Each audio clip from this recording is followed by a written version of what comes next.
FFPC Insider Access is live ahead of Week 15. Hi, hello, and welcome to the Better Sports Network, ladies and gentlemen. My name is Eric Balkman, at Eric Balkman on the X. Of course, you know me from the RotoViz High Stakes Lowdown, the High Stakes Fantasy Football Hour, and, of course, the Fantasy Football Players Championship. Want to welcome in my guest tonight. You know him from his work at Establish the Run, at Establish the Run on X, at Not J Daigle on X. He is John Daigle. John, welcome back to the show. So glad to have you aboard tonight, man.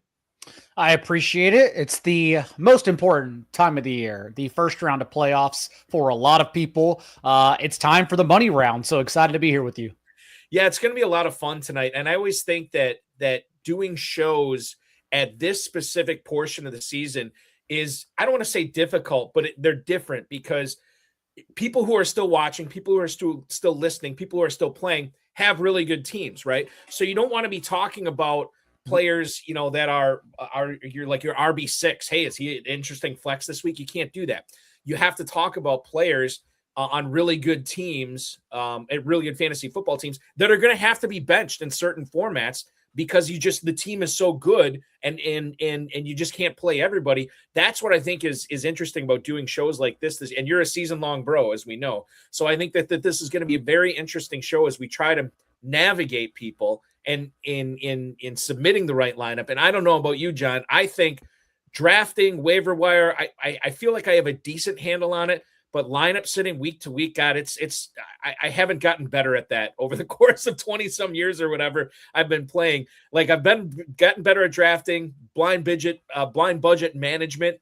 Lineup setting is still problematic for me. I would say decision-making is still my strength. Now, is that always the right decision? No. But as we get older and have to do it more often, I don't worry about the results anymore, to be honest. And there are, of course, the times that my emotions will get furious or react differently. But 99% of the time, I set it due to the process and just forget it from that point forward. Okay. Because we both have too many teams to actually worry about, like, getting one right or wrong. Well, and that's the other thing, too, is like, not all my teams make the playoffs. So now I have fewer teams I'm actually paying attention to. And now I'm in the analysis paralysis phase where I'm like, maybe I'm looking at it too long. Maybe what got me there, I'm not doing that anymore. And I spend more time on lineup setting. And sometimes that can be problematic as well. Anyway, we'll get into all that coming up on the show tonight. We are going to go around the NFL and talk about everything going on with Jordan Addison's Achilles, Phillip Rivers, for God's sake, 5 years later. We have to talk about this. We'll talk about the handcuffed running backs in Baltimore as well. We'll get into our Thursday night preview coming up in about 45 minutes or so. We'll talk about the Falcons, talk about the Bucs tonight, and then John and I will go over some starter sits, including but not limited to players like Rico, Dowdle, Christian Watson, Trevor Lawrence, and more. Now, I'm trying to see if I have this on the rundown right now, and I don't. So I think I'm going to lead off with it. We're going to talk about Michael Wilson in a second. Before we do, I want to remind everybody, FFPC Weekly Challenge is live. Right now, myffpc.com, the weekly challenge, no draft, no salary cap. Just pick 10 or 12 players if you want to play with kickers and defenses. You can win up to $2,500, 10, 30, and 100-team contest, one player per NFL team at myffpc.com. And you say, Balky, that sounds really familiar. Where have I heard this before? Well, you've heard it from the world-famous FFPC Playoff Challenge. Same format, and that is live now as well. Pick 12 players in that. You can't pick them yet because we don't know all the teams in the playoffs, but you can register right now. $200 entry fee will get you eligible for a $500,000 grand prize. $35 entry fee will get you eligible for a $100K grand prize. One player per NFL team, myffpc.com. Sean Engel is our producer tonight. John, let's take Joe King's question on YouTube right now and talk about the conundrum that is Michael Wilson. And maybe he's not a conundrum at all at this point in the season. This guy has been crushing it the last several weeks. Without Marvin Harrison, Jacoby Brissett, obviously a big factor in that. But now we are talking about the Houston Texans this week. I am a weak man. I've said this numerous times on this show. I am not strong enough to bench Michael Wilson against the Arizona Cardinals. Should I even be thinking that? What are you thinking the Cardinals offense is going to do against this vaunted Texans defense that has yet to allow a 20-point performance from a quarterback yet this season? I think they're going to struggle, but I'm not going to bench Michael Wilson or Trey McBride. The floors are too high for their volumes. So while I am concerned, I don't think many teams, especially in the playoffs, are in a situation where they have this choice to make it all. You just close your eyes and hope for the best here. The Texans are not only allowing the fewest passing points per game to opposing quarterbacks. We just saw them on primetime absolutely dominate the Chiefs, for example. They're also allowing the second fewest yards per game to opposing wide receiver ones, less than 45 yards per game. The only other team doing that is, of course, the new Legion of Boom, Seattle, weekly. So, yeah, I'm very worried about Michael Wilson, especially because Jacoby Brissett, it sounds crazy to say, I know everyone just box score watching or who hears us in the fantasy space talk about them are going to be shocked by this statement. He's been bad. He has, at all of these starts, he hasn't reached 3 passing touchdowns in any of them. He is exclusively living on unsustainable volume with over 40-plus pass attempts weekly. At some point, it's the Aaron Paul meme. At some point, he can't keep getting away with it. He's going to fall out, and I do think it's going to happen against this amazing Texans defense. It's funny because, I was listening. I can't remember who I was listening to the other day, but they said, well, we don't chase touchdowns, we chase volume. Well, Brissett, it kind of seems the opposite a little bit because you mentioned it's unsustainable volume. He has not been a touchdown merchant, fewer than 3 touchdowns every single. Now he's been like 2 pretty much every single game. I think he had 1 game where he had 1.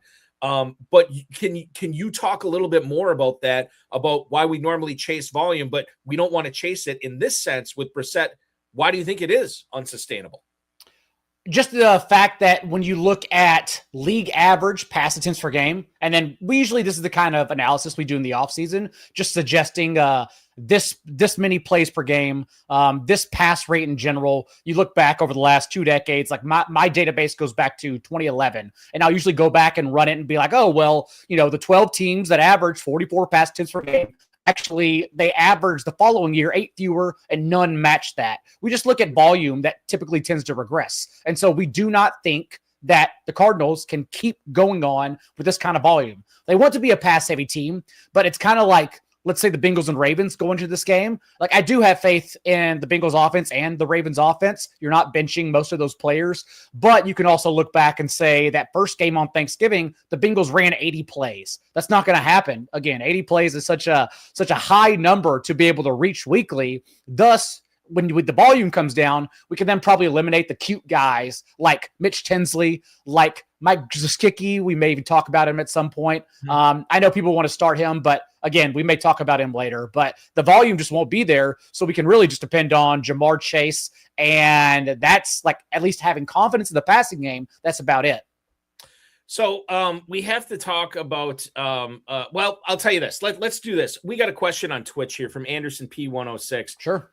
Mike Evans, Michael Pittman, Jordan Addison. This is a full PPR question here. And I'm assuming Anderson can only play one of these players. So obviously Evans going tonight. This is a decision he'll have to make tonight. Evans, going up against the Falcons on Thursday Night Football. You have Michael Pittman, who may have, God knows what quarterback is going to be throwing to him. He is at Seattle. And then Jordan Addison dealing with a sore Achilles this week. Jordan Addison is, I just had it in front of me and now I don't, at Dallas. Yeah, Sunday Night Football. Right. So I can't remember who reported it earlier, a couple hours ago, that Evans was probably not going to be playing every single down, or not that he would play every single down, but limited downs tonight. He might be on a snap count. Not a pitch count, because this is football, not baseball. So we are talking about Mike Evans being on a snap count. It comes down to Addison for me versus Addison and Michael Pittman. I lean towards Pittman here, John, but I can be persuaded here. I would go Addison for the matchup. Outside wide receivers in particular is where the Cowboys are still getting beat just because they don't have any cornerback talent. Quinnen Williams made them a defense that teams don't want to run against. Like, even for Jahmyr Gibbs' good day, he averaged less than 4 yards per carry. He just fell forward for 3 touchdowns. Like, the run defense for Dallas is now one that is super tough for opposing running backs, so much so it's actually one of the toughest matchups in the league. But the secondary is still extremely bad. So, not saying JJ McCarthy will get there. Even his best game was a few touchdowns to Josh Oliver. It didn't help anyone. Ask anyone who started Justin Jefferson. And I'm not even saying he's going to be good in this game, but I do think the ceiling is higher when we're nitpicking about Jordan Addison. When we're talking about the unknown of Phillip Rivers and just the lack of confidence I have in Phillip Rivers against the Seattle defense that is single-handedly winning every one of their fantasy leagues every single week. We have we've never had this, Eric, probably since the pandemic year when like 4th-string quarterbacks were getting tagged in. Right. There's a non-zero chance Phillip Rivers dies on Sunday. Like we've never had that situation in fantasy football in like 5 years. So I'm just very tepid about any Colts this week.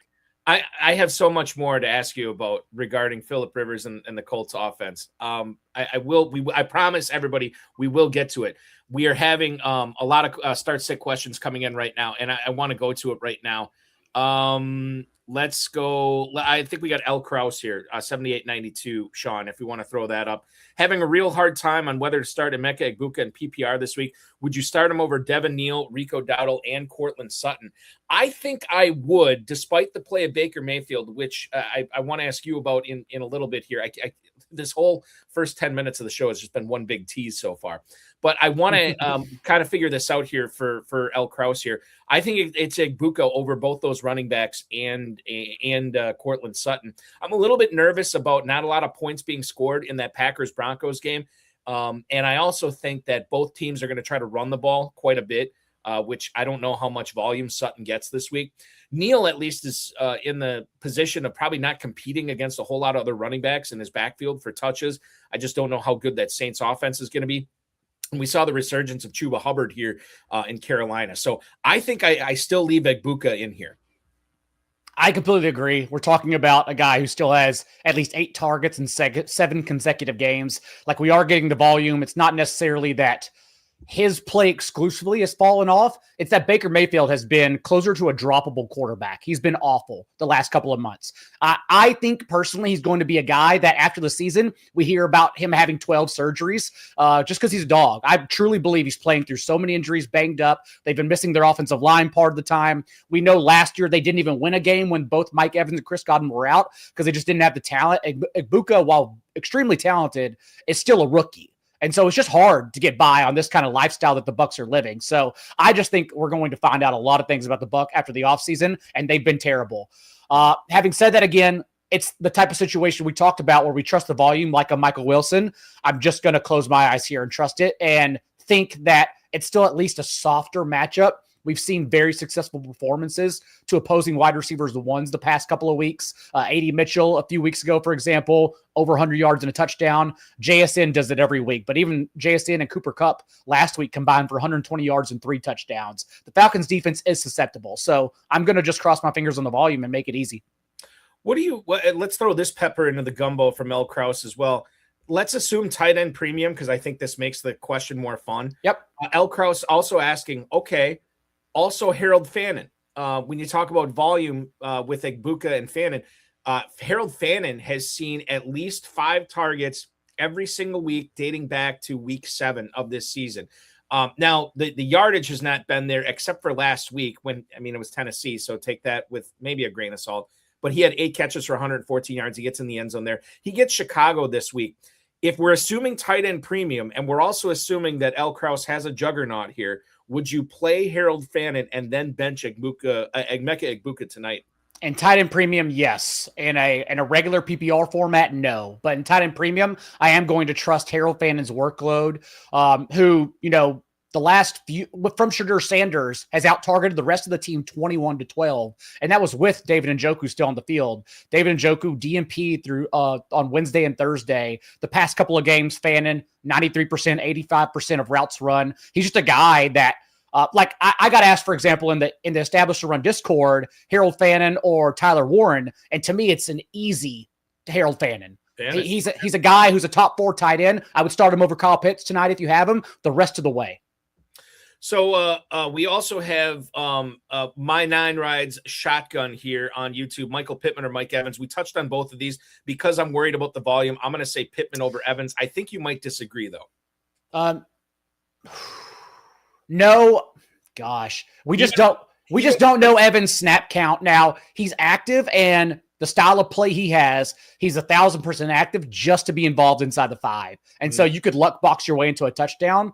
So I'm just asking myself, in a full PPR league, can Pittman beat a touchdown, and I'm just going to cross my fingers that there is zero film out on a 44-year-old Phillip Rivers. And so maybe, we've seen weirder things. Maybe Pittman can still get me like 5 for 60, which I think would beat Evans. It might. It's probably touchdown dependent at that point when it comes down to it.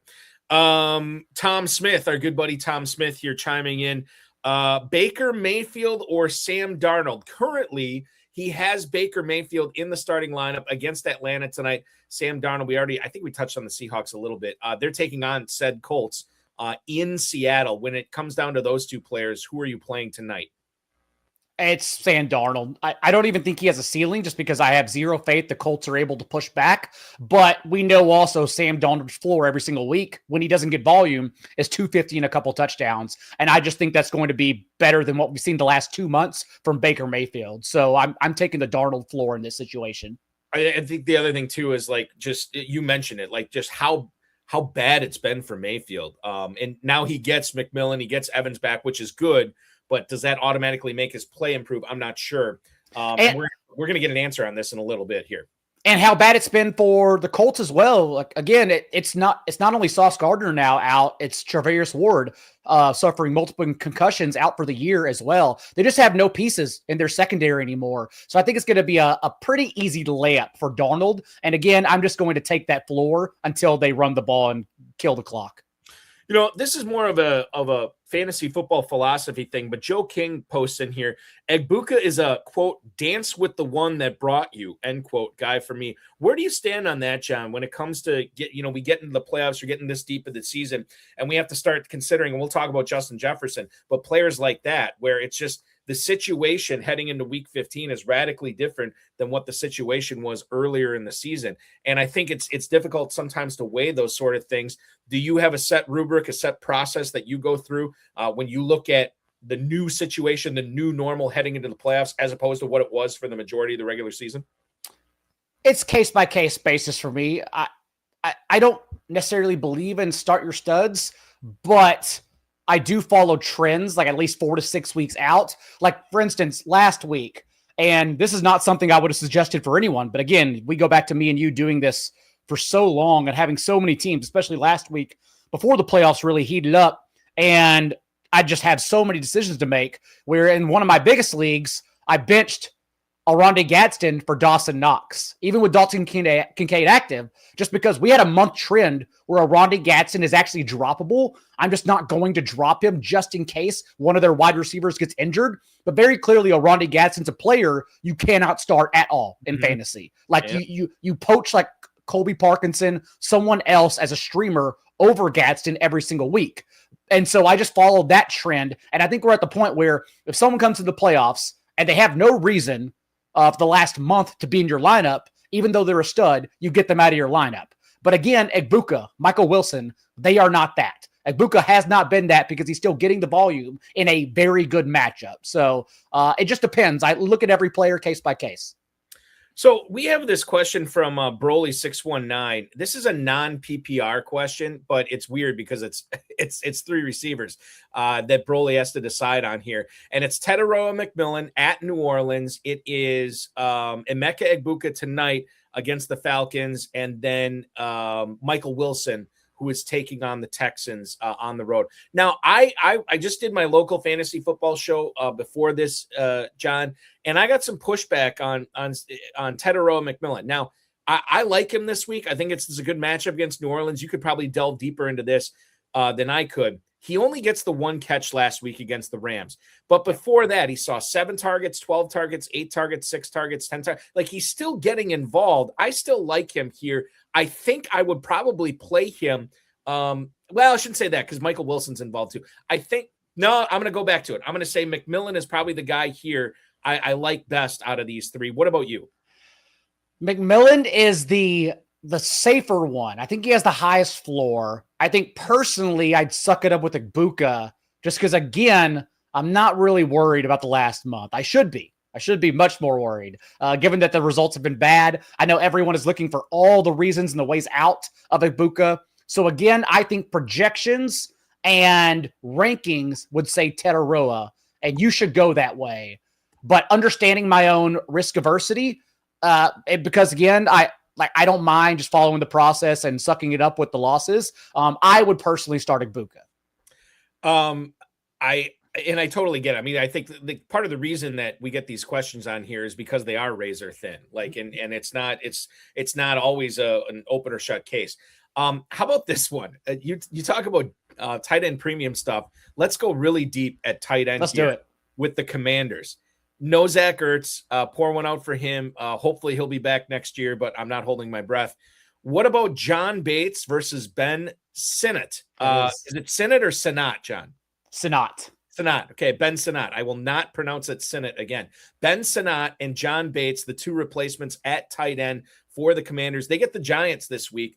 Certainly an exploitable matchup. If you can only pick one of these Commanders tight ends, can't believe I'm asking this. Who would it be? Who would you rather prefer here in this situation?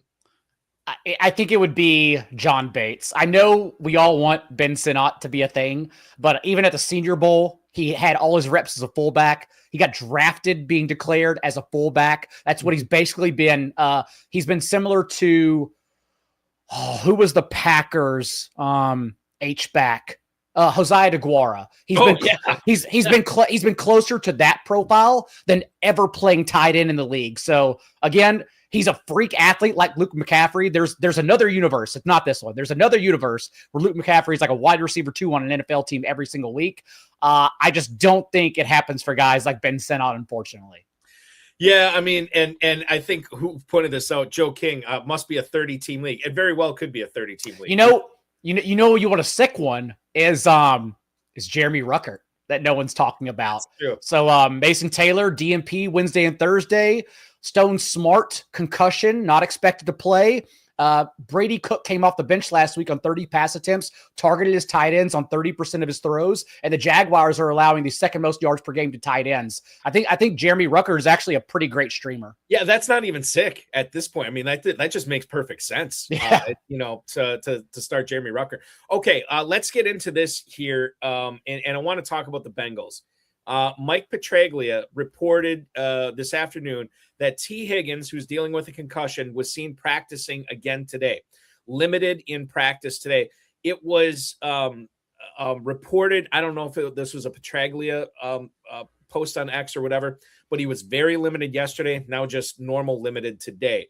I can't believe that it's even a conversation that Higgins could be playing this week, John, but I'll bring it up. If Higgins is active, I am playing him 100%. I understand the risk of re-injury, and he could leave this game too.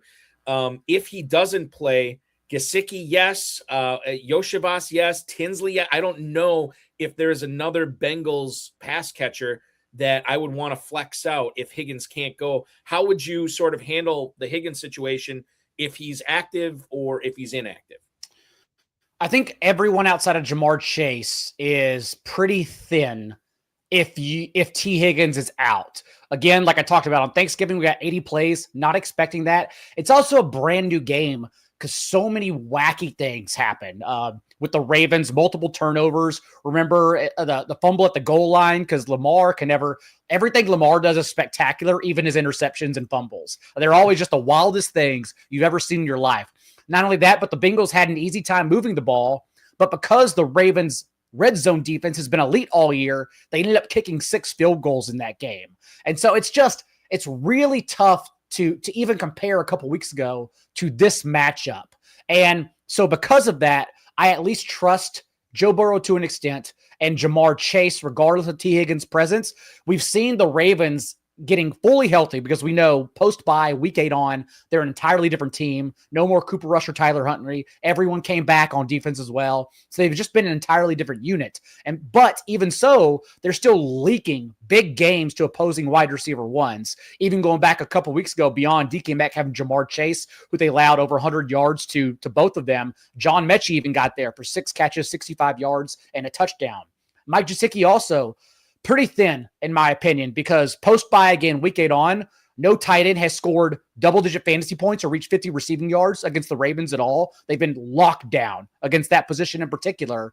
And Gesicki, even last week, I know he got cute. He got there, but it was still a route on only 47% of dropbacks. Maybe if T. Higgins is out, the 16.5% target share is sticky. But because of Noah Fant this year, Like the splits from last season without T. Higgins do not carry over. It's an entirely different conversation.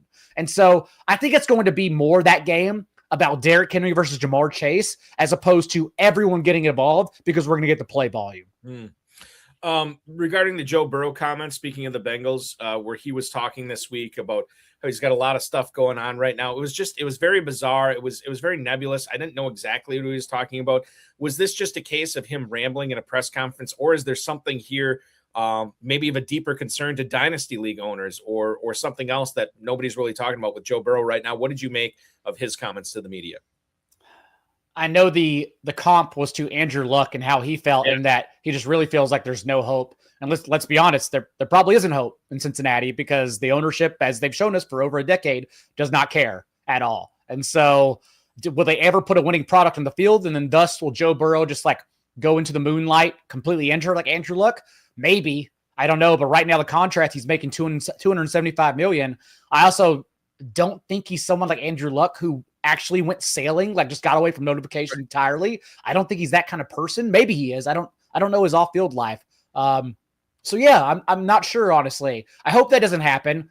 But honestly, if it happened, it's the Bengals fans should turn on their team and not cheer for the Bengals anymore, because I don't know if we've ever talked about this, but like for me and the Mavs fans, whenever Luka got traded, and Dirk Nowitzki, the 2010, 2011 Mavericks are my favorite team, favorite player of all time. But when ownership gets in the way, like Browns fans, like Rams fans can tell you, that's the one time I feel like regardless of being born and cheering for your hometown team, you're allowed to step away. You no longer get to be loyal whenever ownership is the one getting in the way. And I feel like ownership is the one thwarting the Bengals' progress. That could be. And it'd be a sad situation if that were the case. Oh, for sure. More to come on that in the offseason when we learn more about, and this could have been just two. I mean, you know, you think about everything he did to bust his tail to get back. And this is coming off a loss that essentially eliminated him from playoff competition. Maybe he's still dealing with that. I don't know. But certainly we haven't heard the end of this. And I'm sure we're going to talk more about this in the coming weeks and months. I was going to ask you about Jordan Addison here, but I think we've talked enough about him. So let's switch this to JJ McCarthy. He was 16 of 23, 163 yards, 3 touchdowns in a 31-0 shutout over the Commanders this past weekend. Commanders defense certainly not going to be confused with the Steel Curtain or the Purple People Eaters anytime soon, John. But this was a game that I think McCarthy needed to have. And now he gets Dallas this week. The Dallas rush defense, correct me if I'm wrong, has been fairly stout since the NFL trade deadline when they acquired Quinnen Williams. But you could still beat him through the air. And I'm wondering the possibility of J.J. McCarthy continuing to, the Dallas Cowboys pass defense continuing to show a lackluster production with McCarthy connecting with Addison, Jefferson, maybe a little Hawkinson. Your best handicap on the Vikings passing game this weekend in Big D, specifically for people who are considering McCarthy in a Superflex league, and Justin Jefferson, who we don't know what to do with him after his performance over the last 3 or 4 weeks. There's definitely still some hope here, again, because of just the lack of talent Dallas has in their secondary. Paying Deron Bland, for example, as a number 1 cornerback, and he's genuinely too small to match up with anyone, so much so that Marvin Harrison Jr. not only had a career high in catches against the Cowboys, he did it all in the first half, and then too small Deron Bland. Like when Marvin Harrison Jr. is dunking on you, you got problems because he's the one with all the problems so far in his career. But you just look back at even what they've done despite adding Quinnen Williams on the ground, stout. Ashton Genty, 1 yard per carry. Saquon Barkley, 2.2 yards per carry. Jahmyr Gibbs, 3 touchdowns, but 3.5 yards per carry. Been awesome. And remember, Quinnen Williams was PFF's number 1 interior run defender when he came over from the Jets. He was already that dude for the Jets all year long, and he's just brought his presence over to Dallas within the trenches. But beyond that, when you're passing over the top of him, it's still simple. Jared Goff averaged 9 yards per attempt. Patrick Mahomes threw for 4 touchdowns. Jalen Hurts tacked on 2 rushing touchdowns. And that's how I think we're going to get McCarthy there ultimately. I still don't think he has a good passing ceiling because he even last week, he was bad through the air. It just happened that he played. Look at the Commanders, for example, the last month, which is why Jackson Dart in the passing game for the Giants is an amazing start because the last month, the Commanders' defense has fallen apart entirely in their secondary. They just have no bodies out there playing cornerback. And so even Patrick Mahomes rushed for 30 yards. I think that's why you play McCarthy, because not only he has multiple touchdowns in his range of outcomes against the secondary, but the rushing floor has always been there regardless of the matchup. And so it just seems to me like a fringe QB1 play that I'll suck it up and play depending on the start-sit question. Do you have any strong takes about JJ McCarthy as far as like dynasty goes, or as far as his career? I have been fairly staunch on this show, saying that I'm not giving up on him. I still see the talent. I still see the possibility. I just don't think I've seen enough of him to make a case one way or the other. How about you? I completely agree.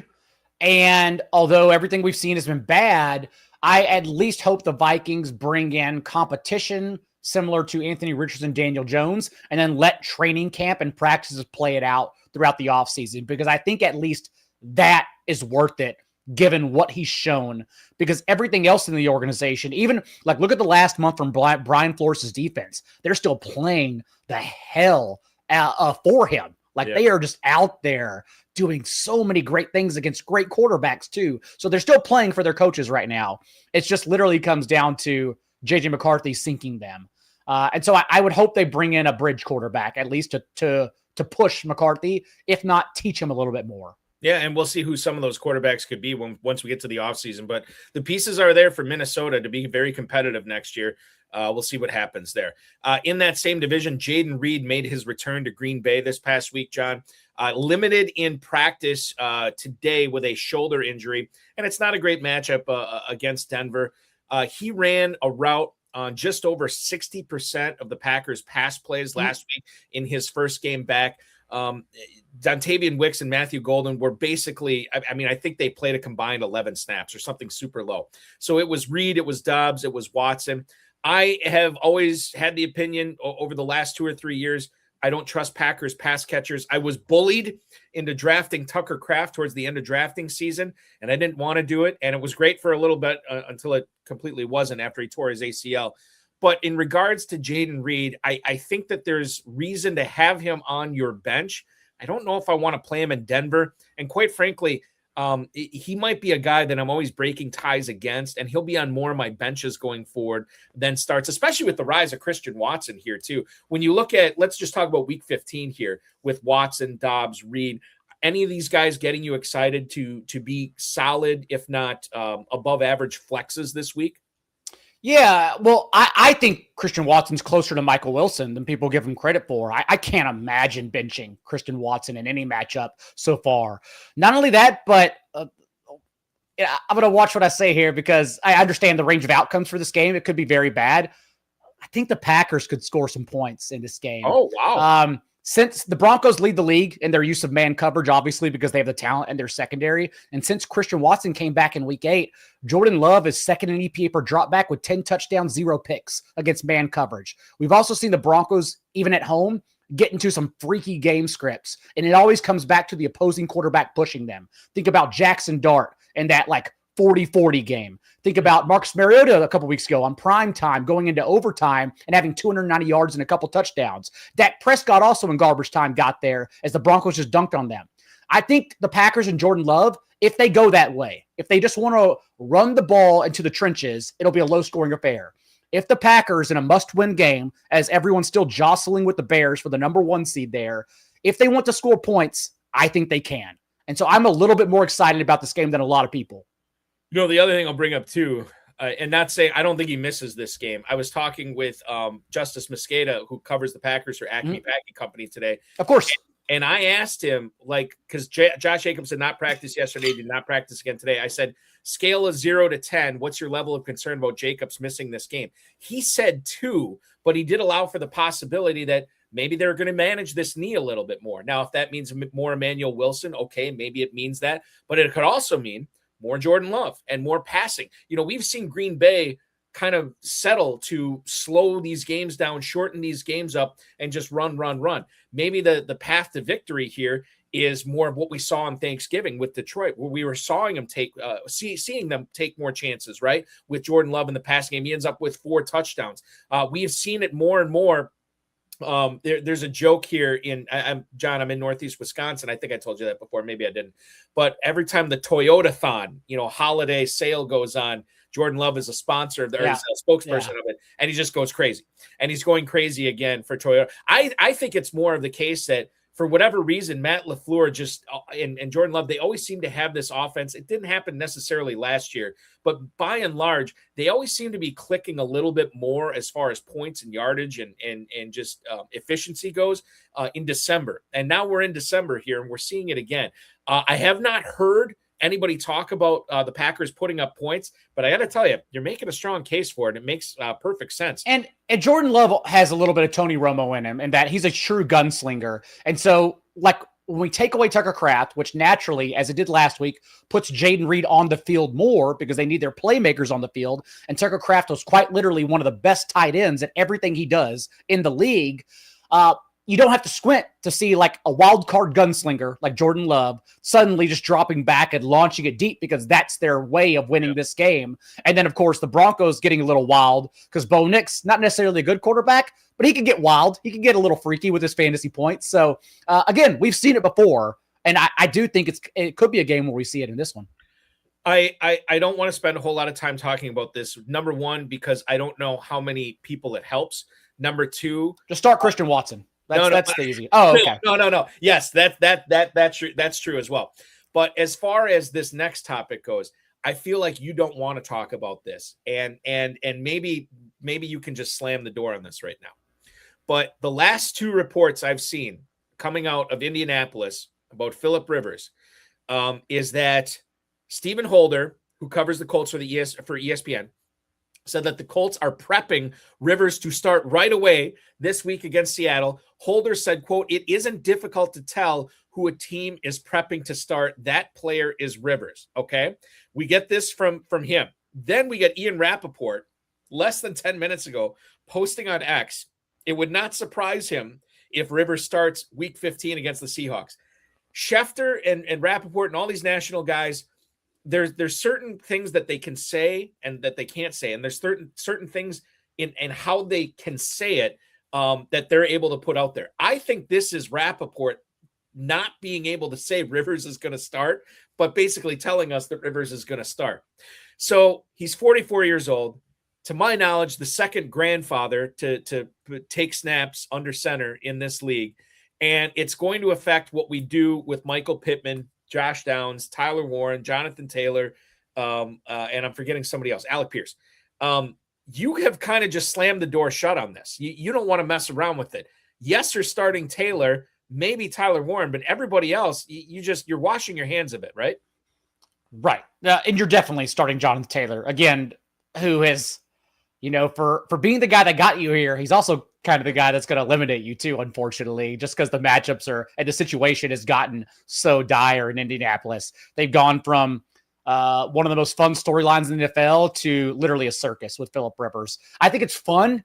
Like, I need some fun. I'm tired. We got too many football games. We got a month left, so much so that for Riley Leonard being on the team all year long, they don't care. They're like, yeah, we're just going to call up our friend. He's 44 years old. He's coaching a high school football team, and he's just going to play for us on Sunday against the best defense in the league. That's fine. I think it's fun, but let's all be real here. It's not going to end well. It's just, there's no way it can end well. Well, you're the first person I've heard bring up death as a possible outcome. I mean, it's literally the first time there's a non-zero chance, and no one could tell me otherwise. I'm worried. Like, we're quite literally putting a grandpa out there. Like, literally, I'm worried. I'm very worried. And I'll say this too, in regards to, this isn't a fantasy thing, but like, how does Brett Rippon feel where he's still on this team? How does Riley Leonard feel where he's getting in full practices, mind you, with Indianapolis with a PCL sprain, and they're still going to turn to this guy? Now, granted, I've heard that Steichen and him, they're still good buddies. They still exchange notes every single week. I got to believe, I don't think it was Rivers that initiated this, but I got to believe at some point Steichen said to him, like, what would be hilarious is if you came back to the NFL the year that you're going to be eligible for the Hall of Fame, and you move back your clock 5 years to come help us secure a playoff spot and make a deep run in the postseason. Wouldn't that just be hilarious? And Rivers is probably kind of like, that would be funny, But I think we should seriously look at it. And now here we are. We're talking about Phillip Rivers 5 years later. And to be fair, this is supposed to be Anthony Richardson, but that orbital fracture in practice kind of threw all of their plans for a loop. So there's no question that if Richardson was not on IR, they would not be looking at Rivers, right? Absolutely not. Zero, no chance. No. All right. So let's talk. But it's the same organization that brought you. I'm going to call up my friend I drink whiskey with, Jeff Saturday, who's never been a head coach at any part of football throughout his entire career. And he's going to coach and he's going to go 1-7. So, let's just let Indianapolis do what they do and just toil away into non-existence. You bring that up. What do you think Jim Irsay would say? And is Jim Irsay's daughter at all responsible for something? I think this is a move like Jim Irsay sitting down from the heavens. This is such a Jim Irsay, like, I'm just going to run this my way. Don't care. I'm just going to call it my buddies kind of thing. Yeah. And also Tom Smith brings up in the chat, Cam Newton's pissed. Cam Newton would not be part of the news cycle. Like, the only reason reporters latched onto that is because Cam Newton said he was pissed. Yeah. Like, Cam Newton, of course, because he's Cam Newton, made himself part of the news cycle. So, like, get out of here, Cam Newton. You're not part of this. He is a master marketer. I will tell you that. When it comes, he does like himself some Cam Newton. Yeah, Cam Newton likes himself some Cam Newton. I had liked myself some Trey Benson after James Conner went down. Yeah. And it stinks because then Benson ends up getting placed on IR after kind of an innocuous thing. Like all of a sudden it was like, yeah, he's not practicing. Oh, now he's on IR. And now he's going to come back, and now he's not. Now he's out for the year. The Cardinals did not activate him from injured reserve. So when you look at two parts of this, we'll talk about the immediate first. Then I want to talk about Trey Benson as far as his role in this Cardinals backfield in 2026 as it stands right now. Bam Knight, yes. Michael Carter, find a roster, but I don't want to start him. How good do you feel about Bam Knight in your starting lineup this week as a flex, John? Not great, but I understand he's kind of the guy where I'm like, if I have to, then why not? It does also make me a little more concerned that so far Amari DiMercato has been limited in practice, which means he could be back. And if that's the case, it's really going to make it a three-headed timeshare as opposed to just Bam Knight and Michael Carter right now. But so far, even this past game, 45-10, Knight out-touched Carter 7-2 until it was 45-10 in the final quarter. Then they gave Carter the touches to ice the clock and get the hell out of there. So I think it's Bam Knight. But really what we're asking is who's starting in week 17 against the Bengals? Yeah. And if you're preparing for that, I think Amari DiMercato is the guy you want to pick up if you're not starting Bam Knight in week 15 and 16. Because again, but when we saw DiMercato last, he was en route to out-touch Knight and Carter, kind of because Jonathan Gannon, like, they're not going to ever say this, but he feels like he owes him after publicly hitting him on the sideline. And so I think DiMercato comes back as the starter, and I want to be ahead of that for week 17 if you're jostling your roster anywhere. I think that if you have the open spot, DiMercato makes a lot of sense. Absolutely. Right now, for sure. Benson, as far as his dynasty value goes, so if you look at James Conner, technically he's under contract next year, but there's a pretty easy out for Arizona to get out of that contract. Trey Benson is still under contract with the Cardinals on his rookie deal for another 2 years. He was not a first-round pick, so he doesn't have that fifth-year option. What do you make of as it stands right now here, December 11th, 2025? Do you think Trey Benson enters the 2026 season as the starting running back, as the number one guy, or do you think Arizona hits free agency, or I should say the likelihood that Arizona hits free agency or the draft to incorporate a player onto their roster that could at least be a 1B from the get-go? I doubt they go into the season with only Trey Benson, especially given they had James Conner to a lucrative contract in free agency and then added Trey Benson with day two capital. Having said that, Trey Benson, I guess, will be the de facto starter. And also, I just don't know what else they do because Kyler Murray's never playing for the Cardinals again. You know, the Jared Goff, Matthew Stafford trade proved to us that anyone can be dealt. Money does not matter. Teams will happily take on cap if they believe in the player. So Kyler Murray's going somewhere else. I hope it's the Vikings, honestly. Oh, yeah. But right now, I just don't have I don't know what their offense looks like, honestly. Like, what is an iteration? Because Marvin Harrison Jr. is still in his rookie deal. They're not going to get out from him, even though this year they're done with him. They're absolutely sick of the questions. They're sick of him. We may not see him again the rest of the year, especially if Michael Wilson, Jacoby Brissett, and Trey McBride keep leading the way. but it's not going to be Jacoby Brissett as a veteran bridge next year either. So I just don't know what they do as on their offense as a whole. Why do you think Brissett would not come back next year? Curious. I think he could come back as a veteran, but he's not someone you actually like build a team around at this point of his at this stage of his career. He's clearly someone you trust as a backup, especially because he now understands the offense, and you can have him do that. But you need him to incorporate a rookie into the system if you want to continue building for the future. Also, remember, like Monty Ossenfort is that kind of GM that is a very sharp guy who does think towards the future. And listen, getting the quarterback thing right is so integral, especially when you consider how tough that division is for Arizona. Yeah, you're if you don't have a quarterback that you can build around, especially with the pieces that you have. Quite frankly, talk about building around. You have McBride, you have Benson, you have Wilson. I mean, there are and Harrison too, to a certain degree. Like the pieces are there. If you get a good quarterback there, all of a sudden it's looking real good to compete against the Seattles, the Rams, and the Niners of the world in that division. CeeDee Lamb practiced fully today, John, and it sounds like as long as he doesn't have any sort of recurrence of any concussion symptoms, he's going to be good to go this week. Any qualms about starting CeeDee Lamb if he's active this week? If he's active, we got to play him, right?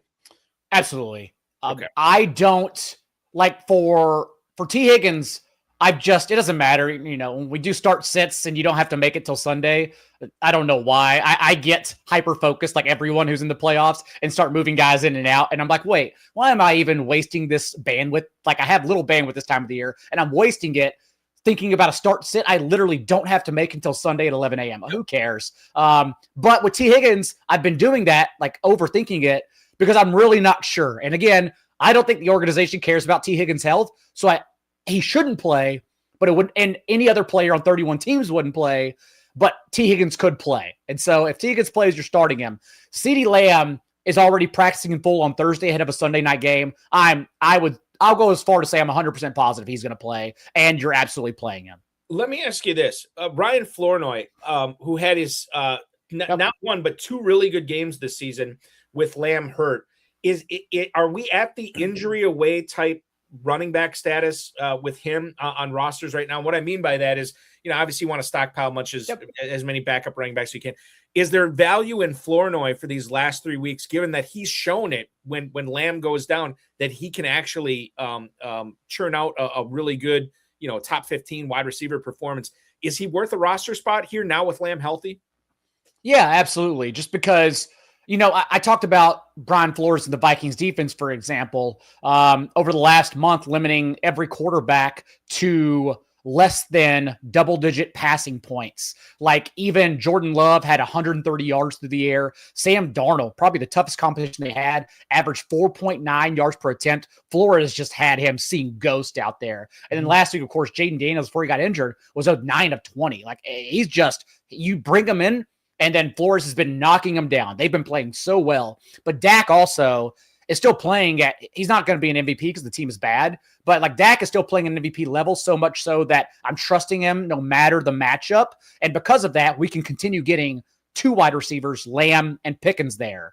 But because of that, if we lose Pickens or Lamb, I do think Flournoy is an interesting prospect. He's in his second year, so it's not really a prospect. But coming out of college, he did make Bruce Feldman's freaks list. Like who's a superb athlete, a freak athlete who just really never got an opportunity last year. So yeah, I think Flournoy is just fine if you need an option. You're struggling at receiver.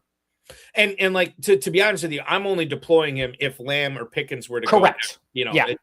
I brought him up in my waiver wire at ETR, for example, because thinking Lamb was going to miss this game, a short turnaround for a concussion. Yeah. But now there's no point unless you just want to roster Flournoy for insurance. Keaton Mitchell practiced on Wednesday. Have not seen the practice report today. He had a knee injury in last week's game against the Steelers, was ruled out with it. He did have an MRI after the game. It was minor. It looks like he's going to be playing this week against the Bengals. This is not a question of, hey, do I flex out Keaton Mitchell or Rasheen Ali? What do you think if you do have Derrick Henry, or maybe if you don't have Derrick Henry and you're playing in a large tournament or something like, and you want to have this backup running back for Baltimore, would you rather have Ali or would you rather have Mitchell here, John?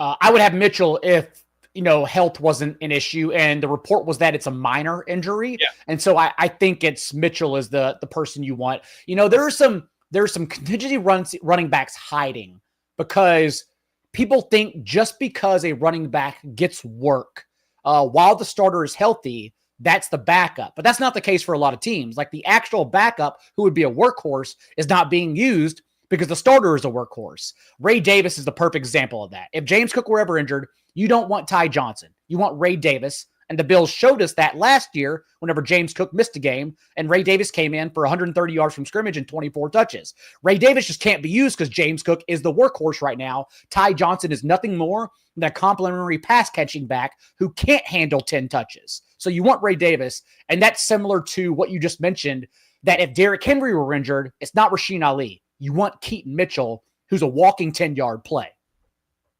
Colby Parkinson has to be discussed because this is an FFPC show, tight end premium format. 3 of 5 targets were snared by him last week. Only 32 yards, but he does get in the end zone. And this is his 4th touchdown in the last 5 games. Tyler Higbee is on injured reserve. It's been the Parkinson show since then. He ran a pass route this past week on 22 of the 31 dropbacks for Matthew Stafford, targeted on just under a quarter of his routes, which is really good for a tight end. I have to ask, against Detroit this week, in maybe the second highest total I've seen of any NFL game this season. Last time I looked at it was like 54.5, something like insane like that. Parkinson, tight end premium. Given you could flex out 2 players in the FFPC, should Parkinson be in more starting lineups than on benches this week, John? Yeah, absolutely. And the last 3 games without Tyler Higbee, it's become clear. He leads all tight ends in red zone targets. Matthew Stafford's also going for MVP, and the Rams are a team that care about that. In the past, Sean McVay has got his guys and his incentives. Think back to even when Cam Akers was on the roster, and they activated him early, knowing he couldn't play, but because Cam Akers' pension was on the line, because if all things worked out correctly and he had been in the league for 10 years, that's when your NFL pension's activated. You have to be available for, I think it's 15 games across 10 years. And Sean McVay activated Cam Akers knowing he couldn't play, but he wanted to keep his pension alive. This organization cares about guys like that. They are going for Matthew Stafford, and they are playing for his MVP, and it's just the cleanest spot possible. The Lions, even with all their injuries last month, are leading the league in man coverage in that time on 49% of their snaps. Matthew Stafford this year is second in yards per attempt against man coverage, the second most passing touchdowns as well, 25 touchdowns, only behind Drake May, of course. Not to mention that the last 3 games without Tyler Higbee, we've actually removed a lot of the 13 personnel and targets to other players. Thus, we got Puka Nacua back. He's been targeted on 42% of his routes the last 3 games. Devontae Adams against man coverage, top 10 being targeted at the 10th highest rate of his routes. And then Colby Parkinson, again, still leading this team in red zone targets at his position. So it's just clean as possible for the Rams, who have a 30.5-point team total, the highest of any game. That, like, I look at that game and the Lions can get frisky. That's why Jared Goff is a boomer bust quarterback. But the thing I had the most confidence in of any team, of any players in week 15 is that the Rams are putting up 35. Like, they're going to dunk on the Lions, and it's on Dan Campbell, who, by the way, is not going to punt. He's coming. He knows they're dogs. He wants this win. It's on Dan Campbell to respond, and I think he's going to respond. Just a quick MVP question. If Drake May were the grizzled veteran for Los Angeles and Matthew Stafford would have been the young and upcoming guy, do you think Stafford would still be in the lead for MVP? I think that loss to Seattle really just pushed him back. Well, the loss to the Panthers, even though the Panthers game, the Rams were moving the ball with ease. The offense was so good. They just had, like Thanksgiving of the Ravens, they had some freaky turnovers, including that turnover at the goal line by Stafford as well. But those losses stack up towards your MVP status, whereas at least so far, it's an easy schedule. I hope the voters know that. We knew that coming into the offseason too, that the Patriots had the easiest schedule of the entire league, so nothing they're playing is shocking right now. But at least Drake May still has going into Buffalo in prime time and winning on his resume over Josh Allen. So I still think Drake May is definitely the MVP just because of the little, not big ones, but little bumps in the road Stafford's had. You know what's wild, and this will be fun, actually. So this week, we have Drake May versus Josh Allen. Great, it's the Patriots Bills, but it for MVP voters, it could be Drake May versus Josh Allen here. And then the following week on Thursday Night Football, the quasi Thursday Night Football finale, because in week 17 it's on Christmas night, which we still have football. I mean, don't get me started. Like, how are we gonna do work Monday and Tuesday and then Christmas Eve? What are we doing? It's gonna be crazy. Week 16, next Thursday, the Rams visit Seattle, and that is an island game, a showcase for Matthew Stafford as well. So we're going to learn a lot about the potential MVPs coming up in the next couple of weeks. The last thing I'm going to mention before we take a quick break, and Carlos, Bob, I see your question. We're going to get to it, I promise you. I want to bring up Marcus Mariota, if I'm pronouncing that right, after Chris Collinsworth has totally messed me up. Ian Rappaport announced yesterday that Dan Quinn stated Mariota is going to be starting over Jayden Daniels, but they're not ruling Daniels out for the season. This is not a super flex question, John. What do you make of a single quarterback league and starting Marcus Mariota against the Giants this week? How strong of a play is that? You could even feel the way the wind was blowing early in the week. Like in my Monday night waiver wire column, I had Marcus Mariota as the top quarterback pickup. It's just a spot we want to be involved in. It's such an ugly defensive game between the Giants and Commanders. There's going to be a lot of points and a lot of players who get there in this one. Marcus Mariota also continuing to add it with his legs, which the Giants are still allowing right now. So I think Marcus Mariota is quite easily like the best streamer available in every league this week. I know let me ask you this. My 12-year-old son, we share a team together. We have a decision tonight, or this week, I should say, not tonight. Mariota or Bo Nix, which one would you rather play? We have Mariota in there right now. I would start Mariota. There you go. Okay. I would start Mariota over Baker Mayfield tonight too. Easily, yeah, I think I would too. I think I would too. It's close, but I think I would. And we'll get into more Baker Mayfield and the Buccaneers and the Falcons when we come back. Carlos Bob has a question about Emeka Egbuka versus T. Higgins and some other stuff going on there. We're going to get to that as well. Want to remind everybody, time is running out on the Thursday night FFPC weekly challenge. You have about 18 minutes, maybe 17 minutes and change right now, or 16 minutes and change to register for that. No draft, no salary cap. You can just pick 10 or 12 players. Win up to $2,500, 10, 30, and 100 team contests, one player per NFL team. Register now at myffpc.com. He's established the Run's own John Daigle. He joins me tonight on FFPC Insider Access. My name is Eric Balkman. We roll on the Better Sports Network right after this. Folks, let me talk to you about my favorite weekly platform to play on. You know, we all play Dynasty and we all play Redraft, but we got to find some place to play weekly. And the FFPC Weekly Challenge is my favorite. If you're like me and you're tired of the constraints of salary caps or having to do a draft to make a team, or even having to play against these people that are stacking up the same team, stacking up certain games, and you feel like you have to put in a million entries or have to have those certain stacks to win, then come play over at FFPC. Really, the only main rule that you have to deal with is that you cannot select multiple players from the same team. I'm going out and I'm trying to find the best of the best of the best players and put them into a lineup. And that's what you can do over at MyFFPC.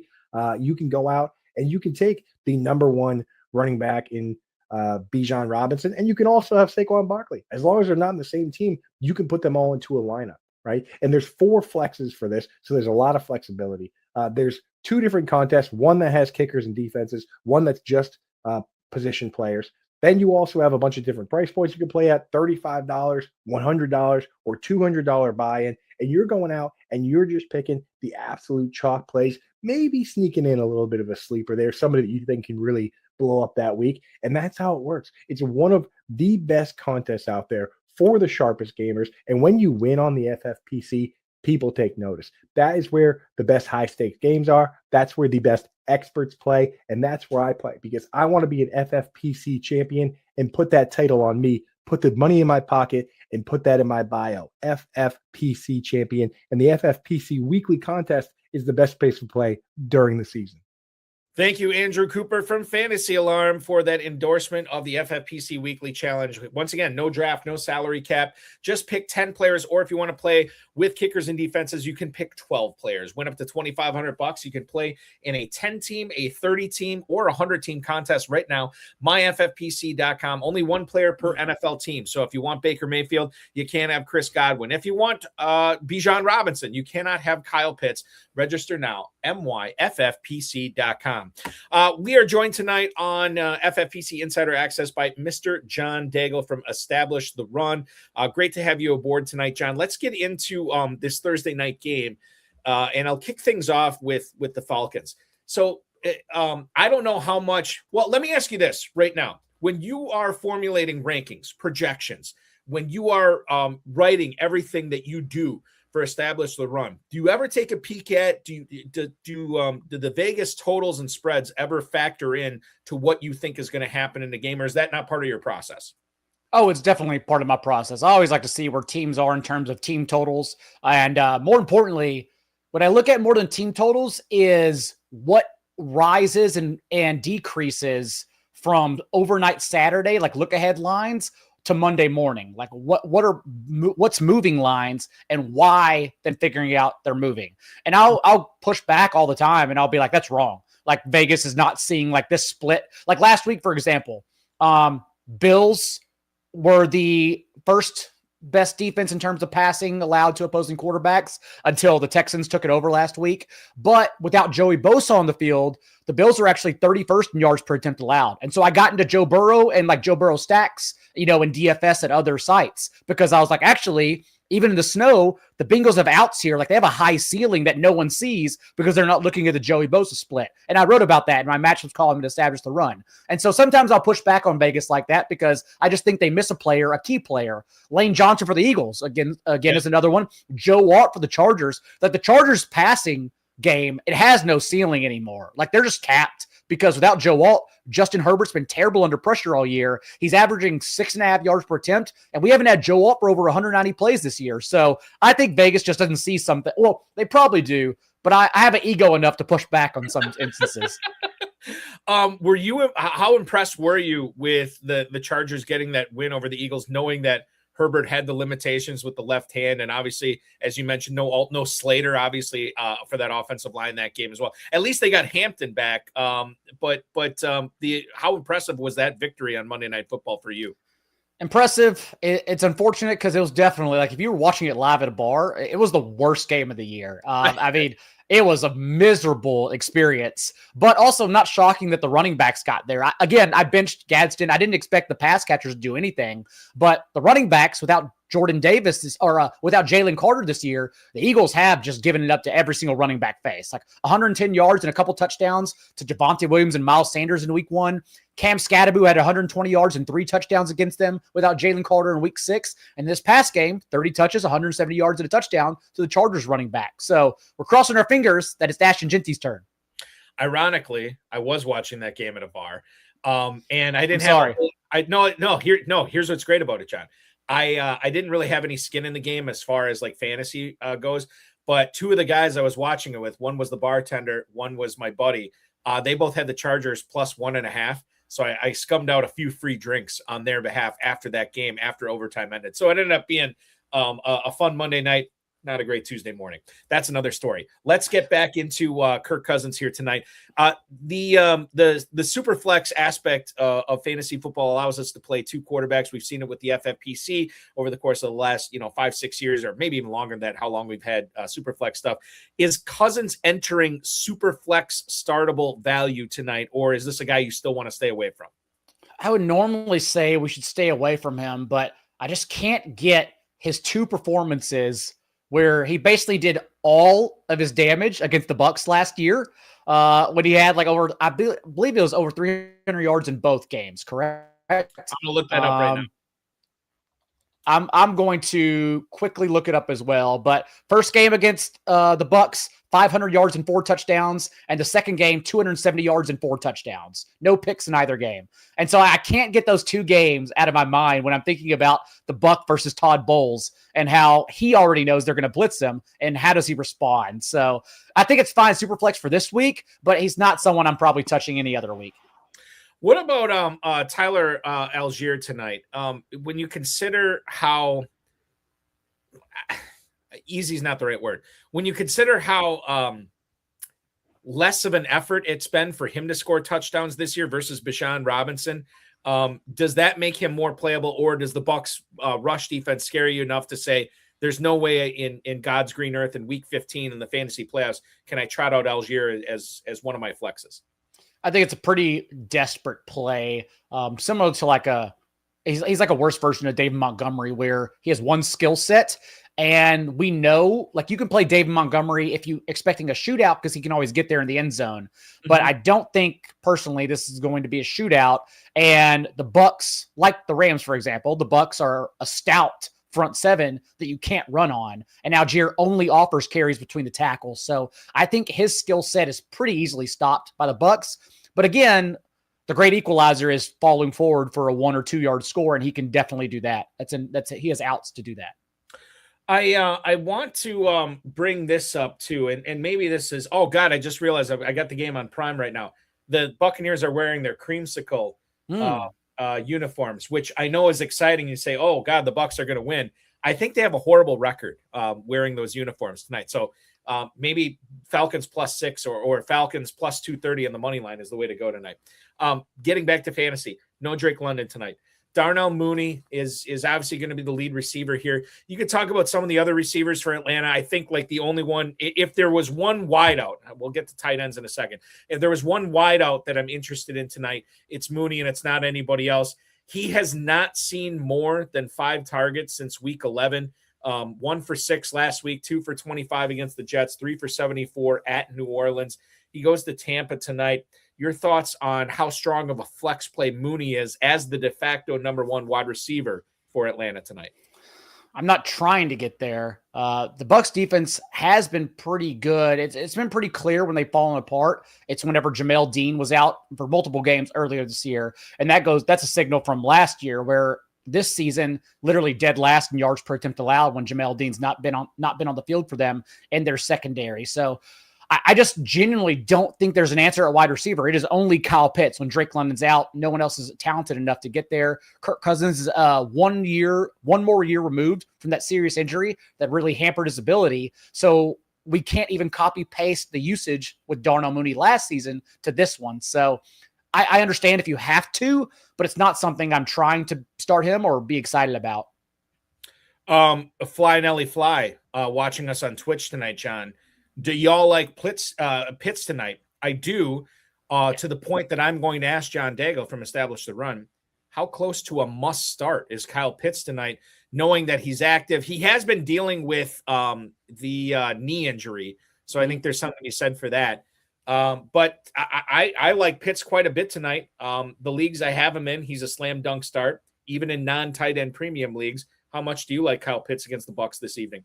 It's just about the tight ends we've lost along the way. So it's a deep week for tight end streamers, actually, but they're streamers. You don't have as much confidence as you would Kyle Pitts. So he's my 5th tight end. Harold Fannin, Brock Bowers, Trey McBride, and who am I forgetting? A 4th George in there Kittle. Somewhere. George Kittle. Those are the only 4 I have ranked ahead of him. I think he's a lock to start. Don't know what's going to happen. That's why when everyone says, do you like Kyle Pitts? It's like, yeah, don't know what's going to happen, but I'm going to start him. And that's where my brain goes. The old Kyle Pitts roller coaster was great last week. 10 targets, 6 catches, 90 yards. Quite frankly, last 2 weeks at the Jets the week before. Without Drake London. It's pretty much been without Drake London. Yeah. Yeah. And that's a great point too. Because with London, it's been a different story. Yep. Speaking of those Buccaneers, let's move on and talk about a sort of a macro question, not macro, but more of a wide scope question. What do you think is wrong with Baker Mayfield over the last couple of months, John? Is this something that we as fans, as fantasy analysts, as not that I could consider myself a ball knower. You are, but when you look at Baker Mayfield, what do you think is wrong with him right now? Is this just injury or is this something else? I think it's a lot of things. I think it's injury. I think it's the injuries to all his wide receivers. I think it was foreseeable. Actually, that's the part that no one tells you, because remember, we were already projecting him for regression from last year, given that he had a career high in fantasy points per game and an absurd, what was it in 2024? A 7.2% touchdown rate. It was just not going to be replicable when his career average was 5. And right now he's at a 4.8% touchdown rate. It's usually one of the first stats I look at for every quarterback when I start writing up quarterbacks in the offseason. And so I think this is just the long-winded way of saying we knew it was going to happen. We didn't know how. And although we started hot at the beginning of the year, clearly, like, it's all fallen back now to where the last year and a half, we're seeing the regression happen. Moving on to the backfield for Tampa, Bucky Irving has come back. These last 2 games, 17 carries, 61 yards, 15 carries, 55 yards. He has finished as a top 15 running back in his first 2 weeks back. We have seen Rachaad White have his moments this year. We've seen Sean Tucker have his moments this year. After what you've seen at these last 2 weeks, is he officially back to bell cow status? Is he capital letter Bucky Irving from what we saw in 2024? I don't know if he's bell cow, but he's a top 24 permanently running back the rest of the way. Even ran more White routes than Rachaad White this last week against the Saints. So I have all the confidence in the world in Bucky Irving, and I'm very excited if I roster him in the fantasy playoffs. I know it took a while to get there. I questioned a lot of times, is this photo AI or is he actually practicing? Still wasn't sure, but we're here now. And even to come back, I know we're 2 weeks removed from it. Last week was more of a timeshare with Tucker and Rachaad White more involved, but I just ignore it given that he came back from injury and then out-touched Rachaad White. I think it was 19-5, just significantly. So I think we got a cemented top 24 back in our lives. I think that here's what I'm gonna do. I'm gonna go to the questions from another one from Fly Nelly Fly, who also asked. This is our second Colts receiver versus Tampa receiver tonight, John. But this time it's Alec Pierce and it's Mike Evans. We know that Mike Evans is I have him in 2 leagues and he is comfortably on both benches. I just don't trust his volume tonight. I don't trust how many snaps he's going to be out there for. And I'm damn sure I don't trust how many routes he's going to be targeted on. So I am definitely sitting Evans. However, if you are putting Evans versus Alec Pierce with potentially Phillip Rivers, it makes it much more interesting is the wrong word, but frustrating here. And that's what Fly Nelly Fly is facing here. Alec Pierce versus Mike Evans. Who's the right start in week 15?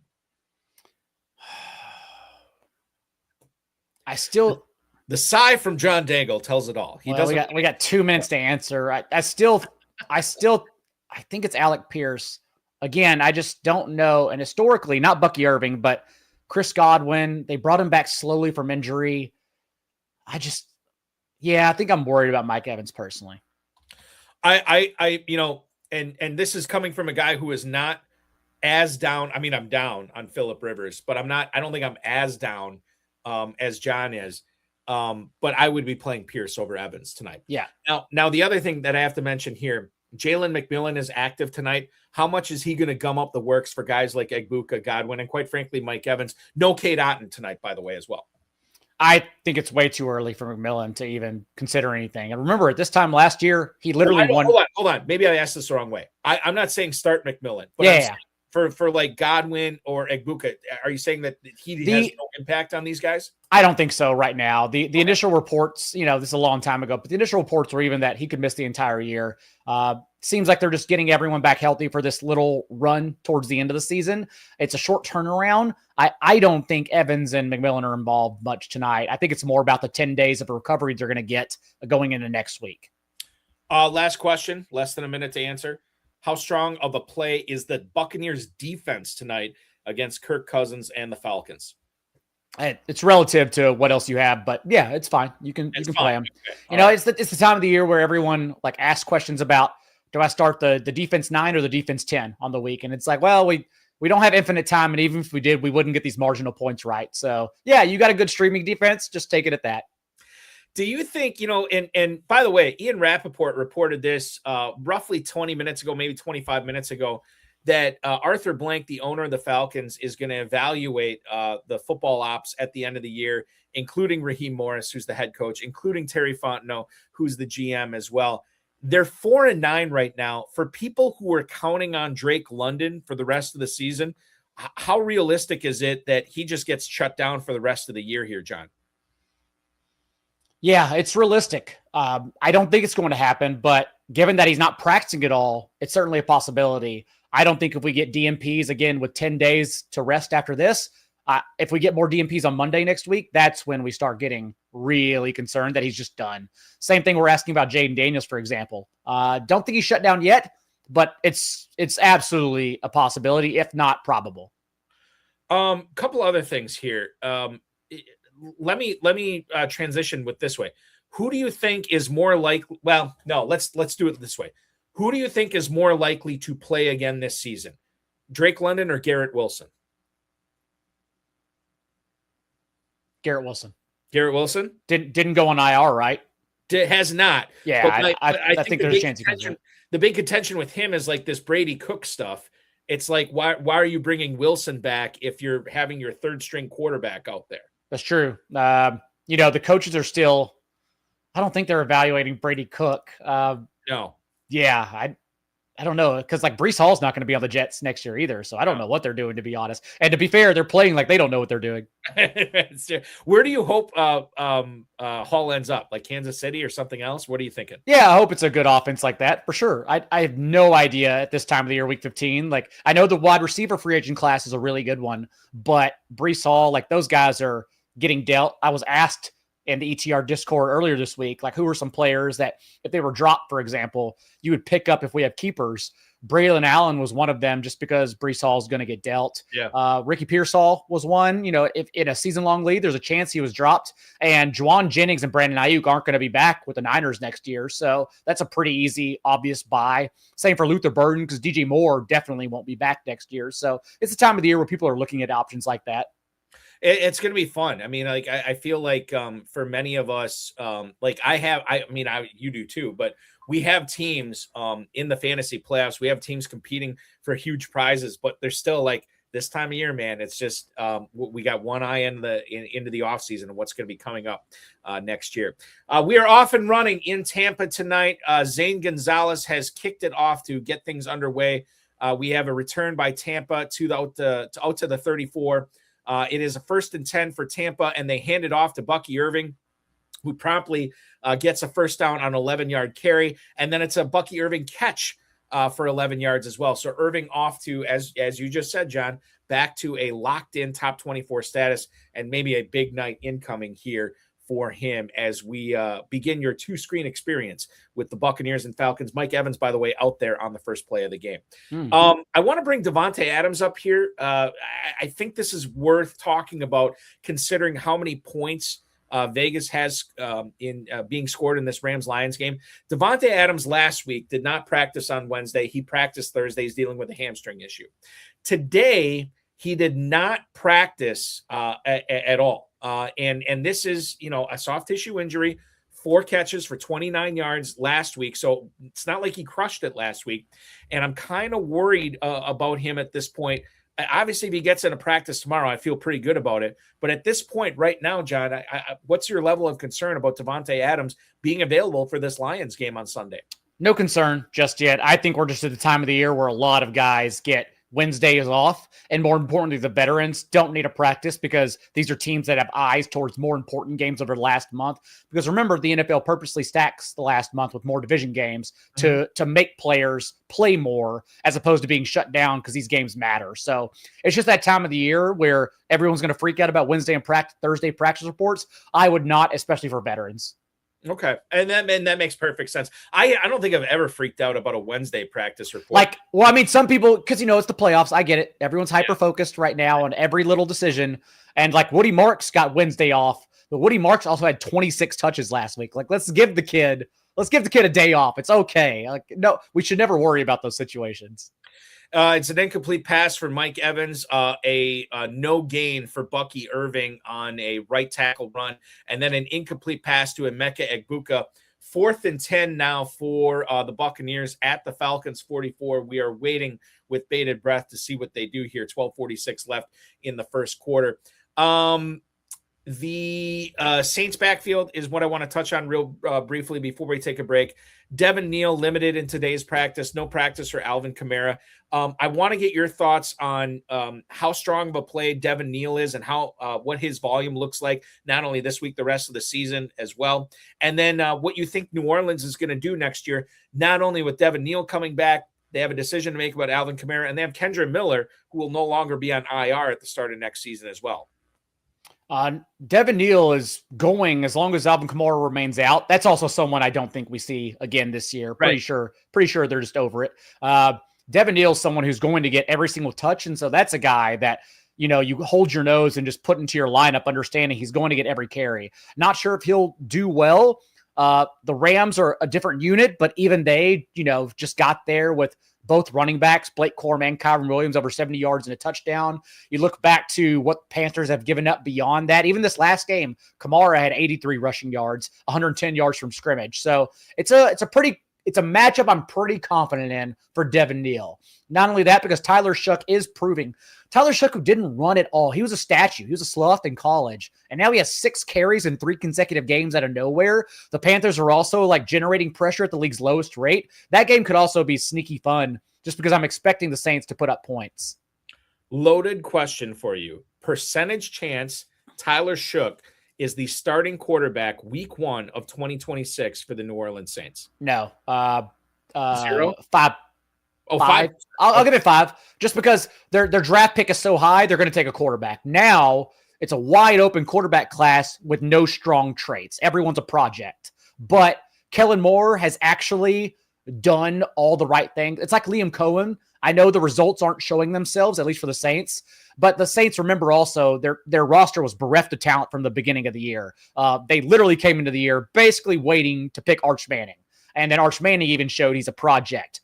But Kellen Moore and Liam Cohen have done an outstanding job this season all year long. It's more their players and their roster that have failed them more so than the coaching. Kind of interested to see what happens with the Jaguars in the playoffs as well, if they go, which I think they will, to see what they can do against some of the heavies in the AFC. It's going to be a lot of fun to watch. This game has been fun to watch so far. Riley Dixon gets a punt downed by the Buccaneers at the 1-yard line. Kirk Cousins and the Falcons will take over. 12:33 to go in the first quarter. They have gone to a break on Prime Video. We are going to go to a break right now. Trust us. We'll be back before they are. FFPC Weekly Challenge is still live for Sunday. MyFFPC.com went up to $2,500. No draft, no salary cap. Pick your players right now and get in line in those 10, 30, and 100-team contests. He's John Daigle from Established to Run. I'm Eric Balkman from the FFPC, the Road of His High Stakes Lowdown, and, of course, the High Stakes Fantasy Football Hour. We're answering many more of your starter sick questions next, including but not limited to RJ Harvey, AJ Barner, Mark Andrews, Patrick Mahomes, and many more. Don't go anywhere. The Better Sports Network returns right after this. Folks, let me talk to you about my favorite weekly platform to play on. We all play Dynasty and we all play Redraft, but we got to find some place to play weekly. And the FFPC Weekly Challenge is my favorite. If you're like me and you're tired of the constraints of salary caps or having to do a draft to make a team, or even having to play against these people that are stacking up the same team, stacking up certain games, and you feel like you have to put in a million entries or have to have those certain stacks to win, then come play over at FFPC. Really, the only main rule that you have to deal with is that you cannot select multiple players from the same team. I'm going out and I'm trying to find the best of the best of the best players and put them into a lineup. And that's what you can do over at MyFFPC.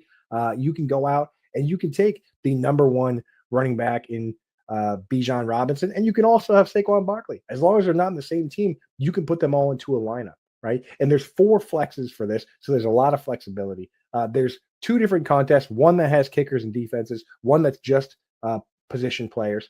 Then you also have a bunch of different price points you can play at: $35, $100, or $200 buy-in. And you're going out and you're just picking the absolute chalk plays, maybe sneaking in a little bit of a sleeper there, somebody that you think can really blow up that week. And that's how it works. It's one of the best contests out there for the sharpest gamers. And when you win on the FFPC, people take notice. That is where the best high stakes games are. That's where the best experts play. And that's where I play, because I want to be an FFPC champion and put that title on me, put the money in my pocket and put that in my bio. FFPC champion. And the FFPC weekly contest is the best place to play during the season. The FFPC Weekly Challenge is live right now for Sunday. Lineups will lock at 1 p.m. Eastern Time. No draft, no salary cap. Pick your 10 or 12 players if you want to play with kickers and defenses. Win up to $2,500, 10, 30, and 100-team contests. One player per NFL team. So if you want DeAndre Swift, you may not have Rome Odunze. If you would like Omarion Hampton, you cannot have Ladd McConkey. One player per NFL team. myffpc.com is where to go for that. He is John Daigle. He is my guest co-host tonight on the FFPC Insider Access Show right here on the Better Sports Network. Follow him on the X at @NotJDaigle. And everything that you have going on with Establish the Run, I mean, you're doing this stuff year-round. Is this the most taxing part of the season for you right now, John? When does it let up and when is it crescendo for you? No, I'd say it actually lets up around this time of year, just because I put out basically a stash rankings for weeks 15 through 17 for the playoffs, because that's what people care about. They want the right defense, the right streamers, which is fine. It's hard to get actually accurate rankings a week ahead because so much changes this time of the year. But I put it out in their best case scenarios, so much so that and let's say for week 16, for example, I have Jalen Wright ranked over Kenneth Gainwell on the early waiver wire rankings, because the Dolphins get the Bengals, the Steelers get the Lions, I believe. Thus, in their best case scenarios, if Jalen Warren was out and Devon Achane were out, we would rather have Jalen Wright, based on what we saw last time when Achane left and Wright was the direct backup over Ollie Gordon, who basically wasn't a factor at all. So I put it out in advance for everyone just so they can optimize their benches. And then once that's set, I'll still tack on waiver wires and shows. But beyond that, it's just matchups, and I can get those done, by Thursday evening. So this is the time of the year where, I may open up a video game or two as opposed to the last 3 months of my life. What's the off season like for you? I mean, you're still churning out content, right? Yeah, I usually purposely, after the Super Bowl, I take 2 weeks off and be a vegetable. I'll purposely get into bad habits. Won't go to the gym. I'll eat everything. I'll stay up till 5 a.m. I have no wife and kids, so I just get to be a college kid again, basically. But I'll do that on purpose to let it all out. And then I'll go back to my good habits and early gym and whatnot when I get back into a work mode. But I make sure to get it all out. Whereas a lot of people dive straight into best ball. And I love FFPC. I love best ball. I supported it all. But the grind of the season, I've learned, since it's a 365-day thing, I do like to take those 2 or 3 weeks off and do absolutely nothing. Don't even tweet once. Just disappear from the world. See, you say you don't even tweet. I think this would be fantastic content to document the 2 weeks where John Daigle turns into a 20-year-old college kid, vegging out on junk food, video games, and utilizing poor sleeping habits. People would love this, John. I'm just saying, if you ever want to do something. Unfortunately, you're not wrong. The Falcons have taken the ball over. They're actually moving it right now. First down from the 1 yard line. And remember what I said about Jamel Dean, how the last 2 years the Bucs dropped to literally dead last in yards per attempt, and he just left with a shoulder injury, it looks like, when he tried to tackle Kyle Pitts. So let's be on the lookout now for the Bucs against the Bucs secondary, because if they start allowing big chunk gains through the air, we know why. I was wrong. The ball was down at the 6 yard line, so not at the 1 yard line. Bijan Robinson picks up a yard on first down. Then he picks up 10 yards. A Kyle Pitts for 13 yards on a catch from Kirk Cousins. Bijan Robinson for 4 yards. And then a Kirk Cousins pass to Robinson for 9 yards. We have Alan Algier sighting. He gets a 3-yard carry. And then back to Bijan Robinson for a 5-yard carry. All of a sudden, the Falcons are at midfield at the Tampa 49, 3rd and 2. We'll see what they do here as we move into some starter sits here. I've tried to craft these questions the best I can based on teams who are in the FFPC Big Gorilla, the FFPC Main Event Championship round. They might be facing lineup decisions like this. So we'll kick it off with kind of a heavy-hitting one that we don't normally talk about a whole lot on this show, and that is RJ Harvey. versus Trevion Henderson. Harvey is at home against the Packers. Trevion Henderson at home against the Bills. I think both these guys are startable this week. But, John, in this scenario, if you can only play one, which one do you like better? It's a tough one, but I think I'm going to trust RJ Harvey more. It's one game, and we've done this so many times with Sean Payton's skill players this year, where we've gotten the rug pulled out from us on their usage. But just the fact that we got 70% of backfield touches, and he even ran Harvey 26 routes to Tyler Baday's 4. It's like an elite running back usage that we got in their last game. So I'm going to take that. I think it's not a bad spot against the Packers. Like I said, a sneaky shootout. And so I like Harvey better. Yeah, I would lean Harvey as well. You know, the catches that he got last week gives me a lot more confidence in him. Yep. And I'm definitely playing him in more lineups than I'm sitting him for sure. On to Rico Dowdle versus Aaron Jones. I think we touched on more Dowdle than Aaron Jones this week, but I still think it's worth bringing up here between these two players because the aforementioned my 12-year-old son's fantasy football team, we have to make this decision at flex this week. When you consider Aaron Jones going up against the Dallas Cowboys, knowing that the Cowboys rush defense has been pretty good, but Aaron Jones does have his bread buttered quite a bit in the passing game as well versus Rico Dowdle, who gets a pretty choice matchup in the Big Easy against the Saints. Let's say you can only have one of these guys in your lineup. John, who are you starting? Who are you sitting? I think it's going to be Rico Dowdle for me, understanding the range of outcomes, because the Panthers backfield has, unfortunately for everyone, become a hot hand situation. But Rico Dowdle could also very easily be that hot hand. And it's just a matchup against the Saints that I want to take advantage of. So I think personally I would play Dowdle. Again, these are really tough questions. We're nitpicking. And based on who you ask, the answer could be different. That's true. How do you fall in on this as far as like, there's been a lot of pundits who have said that this is Hubbard's backfield again in Carolina, that Dowdle is going to go back to where he started the year. There's been plenty of people that say that we're being a little bit too forward on saying that right now. It still might be Dowdle. And then there's other people saying like, no, we're back to an even split. How does John Daigle feel about the Panthers backfield right now? I don't even think it's a split. I think it starts as a split, and whoever's the better player is going to lead the team in touches every week, which is unpredictable and not what anyone wants to hear. But when I start weighing that versus what I'd rather have start Aaron Jones, I'm going to take my chances that hopefully Dowdle's the better running back in this game. Okay, so you are of the opinion that nobody can, with conviction, say right now, with any kind of prescient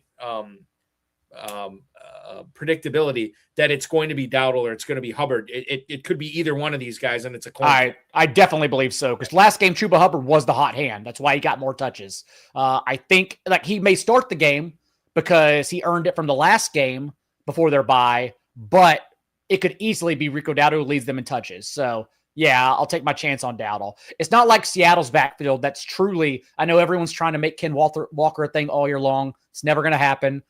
It's truly a timeshare between Charbonnet and Ken Walker. I think the Panthers just are going to lean into whoever's better that day. So then, as far as comparing that Panthers backfield to the Seahawks, this is a total coin flip between these four players. Like, and any given week, like you are going with God or whatever. If you are starting Charbonnet over Walker or ask anyone who starts Kenneth Walker, Zach Charbonnet every week. It's hell. It's like literally the worst situation possible. Nobody wants those guys, but we have to start them because we were stupid and drafted them. I don't have any Kenneth Walker, by the way, none, because my strategy all offseason was stop drafting. Unfortunately, I missed it on James Cook because of this, but I basically stopped after Omari and Hampton, which got me no James Cook, but also made sure I did not draft the Chuba Hubbards, Ken Walkers, Aaron Jones. The list goes on. And then I picked back up at Jordan Mason, Jaylen Warren, started taking guys around there just to make sure I blocked all the veteran timeshare running backs out of my lineups entirely, instead for the wide receivers that are now winning our leagues, like JSN, Jalen Waddle, Mike Evans, Juwan Jennings, George Pickens, Devontae Adams, list goes on. That's the way I drafted this year. But having said that, I ended up with a lot of like Zach Charbonnet and whatnot. And because of that, then I do start them and it sucks. It's the worst thing ever. I remember back in Pros versus Joe, FFPC Pros versus Joe's in July. And I think this was right after something happened. I can't remember exactly what it was. You might remember better than me, but something happened with Najee Harris. And I don't know if this is right. Like, we knew about the fireworks thing. Oh, yeah. It was the fireworks thing. Yeah. But something, it took a turn for the worse or something. Because this was like several weeks after, maybe not several, but definitely 2 or 3 weeks after the fireworks accident. And I remember you had a top 3 pick, and you took Hampton coming back. Yep. In the second round. And I wonder if he wouldn't have hurt his foot, how good Hampton could have been this year. Oh, he was, when Najee Harris went down, he was, Hampton literally got every single running back touch the next couple of games. Kamani Vidal wasn't a factor at all. And then only when Hampton went down did Vidal become a factor. So, Hampton, had he stayed healthy, was going to be like a Saquon Barkley. He's going to be a 90% touch player. What do you think the Chargers do in the offseason? I mean, do they bring in because obviously Harris is probably done there, right? I would imagine. Yeah, for sure. And they may now you have this first round pick in Hampton. And I wonder, okay, this is year 2. Let's utilize the hell out of this guy. And I wonder if this guy is I mean, my question more so is does this guy sneak up into the second half of first rounds next year, or is he still going to be relegated? Because we're going to, like you said, you're going to be vegging out, watching Netflix and eating pizza on the couch, but we'll be drafting Omari and Hampton here in January. Yeah. Where do you think Hampton goes or should go? It's probably second round, second, third round turn again, I would think. I guess it just depends how we evaluate their offseason. But they don't need wide receivers. They're set there. They don't need a quarterback. They don't need an offensive line. They even traded for Trevor Penning, so he can maybe be a factor next offseason as well as a rotational tackle. They're just very stout, and they do Chargers things where they'll never stay healthy because they're cursed for some reason, but they're a very good team when they're at full strength. So I don't know what else they need to add, quite honestly. Hampton, if he does creep into the first, second round turn, it wouldn't be shocking. But I guess at that point, he'd be competing with Amon-Ra St. Brown, Drake London, Nico Collins at that time. So I could see him getting there. I have to update the game here just real quick. So what we saw when we last left you, it was a 3rd and 2. There was a false start on Atlanta, and Cousins hits a David Sills for a 4-yard pass. Obviously wasn't enough for a first down. There is a punt. Fair catch, and it is 1st down and 10 for Tampa. Mike Evans gets an incomplete pass on 1st down. Bucky Irving, a 7-yard rush on 2nd down. And then Baker Mayfield is sacked. However, there was defensive holding on Atlanta. Automatic 1st down. Now 1st and 10 from their own 29. Do the Buccaneers have it? 5.5 minutes to go in the first quarter. Okay, getting back to the running back situation. Last running back I'm going to ask you about tonight, or running back decision. Bam Knight, who we talked about earlier, or Kyle Monangai, who's sort of been like the 1B, sometimes the 1A in that Chicago backfield. You know the Bears, John. Would you play Monangai over Bam Knight this week?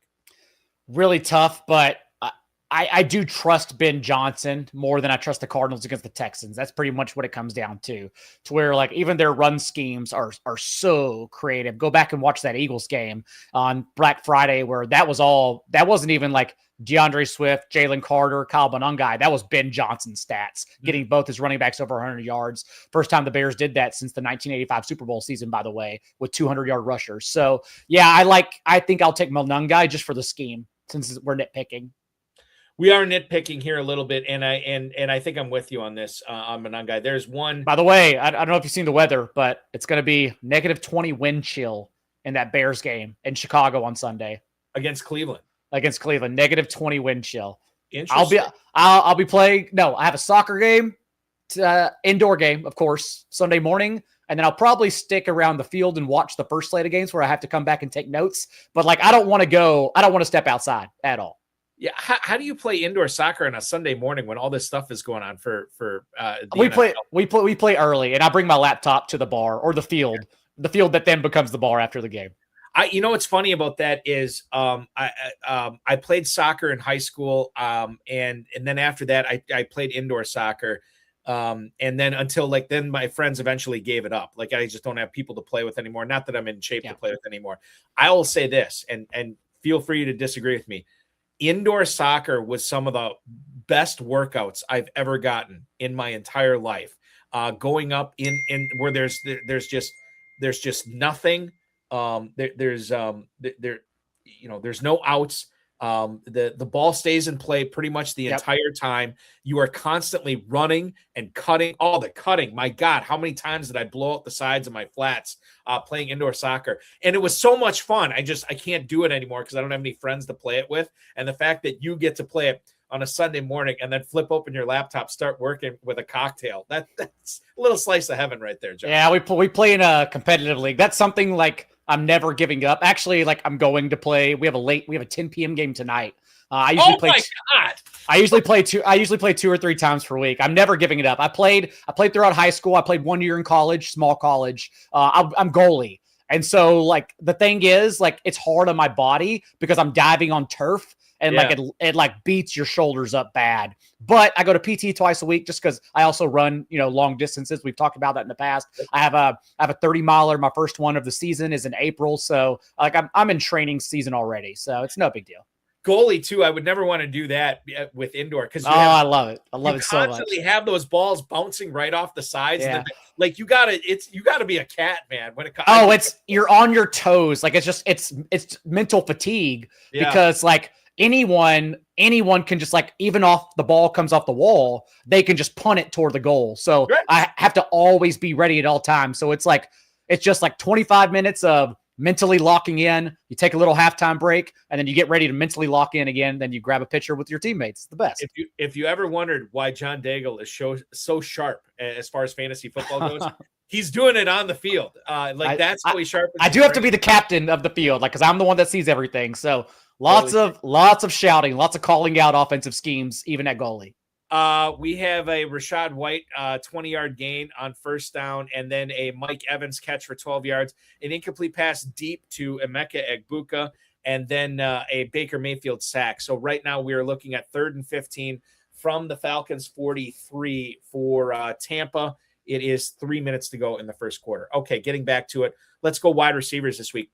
Lad McConkey, who failed to top 6 fantasy points last week, or DK Metcalf, who had to spend the extra night in Baltimore for some abdominal injury, but it looks like he's going to be good to go. And it's a Monday night game too, so we wanted some clarity on that. We're getting clarity. But Metcalf versus McConkey here, John. Which one is the better start in Week 15? McConkey. I can't trust Metcalf at all. Like, and I know you're probably starting him in FFPC, but like the fact that that's the first game in 5 weeks that he popped up for more than single-digit points, and it came against the Ravens defense that, as we talked about, even in being healthy, they're still giving it up to wide receiver ones. I can't trust Metcalf at all.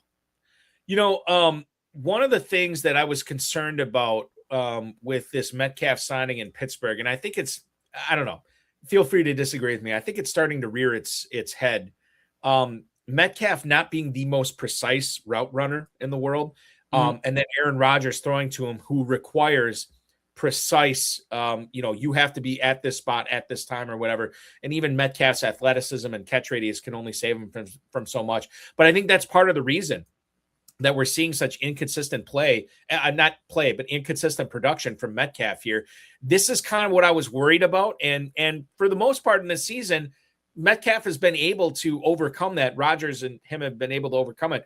Last month and a half, it's not been great here. And I think that's part of the reason why we can't trust him. I agree. I mean, there's a lot of things wrong with the Steelers, but it's also always the same things wrong with the Steelers in that they are perpetually a 500 team. Mike Tomlin is as much of an issue as he is something good that's happening there because he's too good of a coach. But also because of that, they never rebuild. And so they're just stuck in purgatory. And they're a team that we never have to take seriously because they'll just never win under Mike Tomlin. They will always go for some bad veteran quarterback. They never address quarterback in the offseason, the most important part of football. And so all their flaws are always on them. It's their fault as an organization. But this is what we've become accustomed to under Mike Tomlin. What's the percentage chance Kyler Murray is a Steeler next year? There's no way.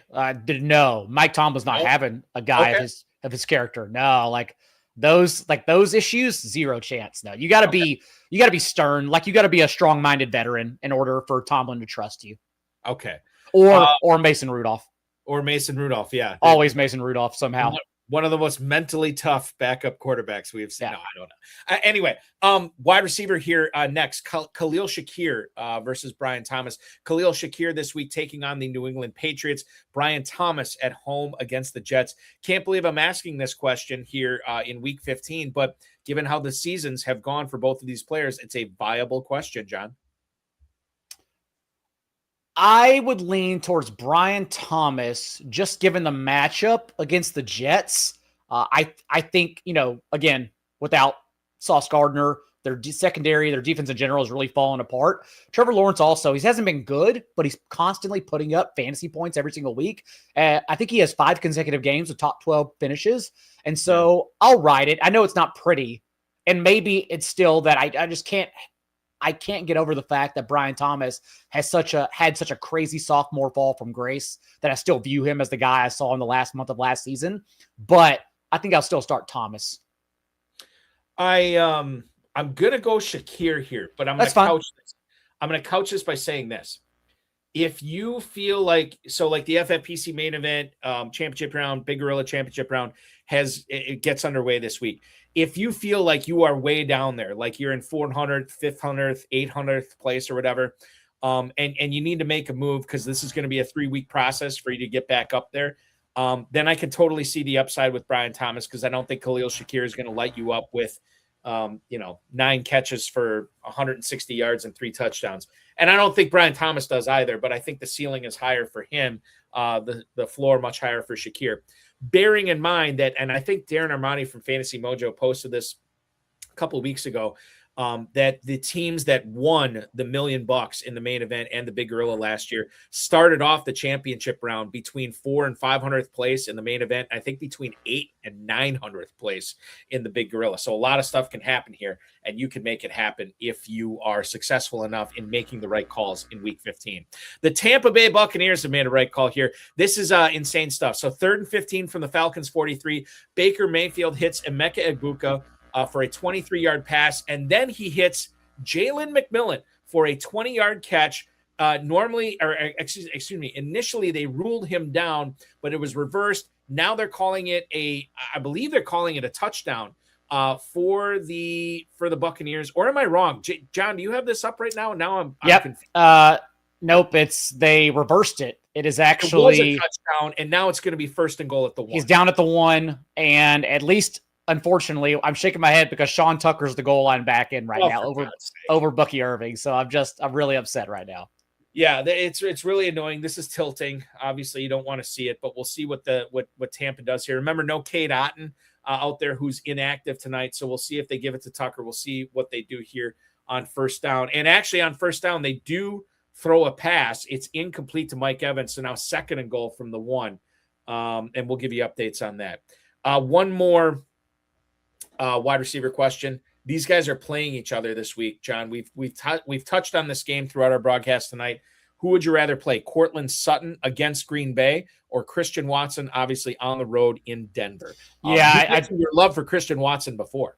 I don't know how you bench Christian Watson. Like he's literally a walking top 24 wide receiver. He's one of the most trustworthy wide receivers in all of fantasy right now. So, like I would still start Christian Watson over Tet McMillan, for example. I think I would start Christian Watson over. Would I start him over Michael Wilson? I think I would.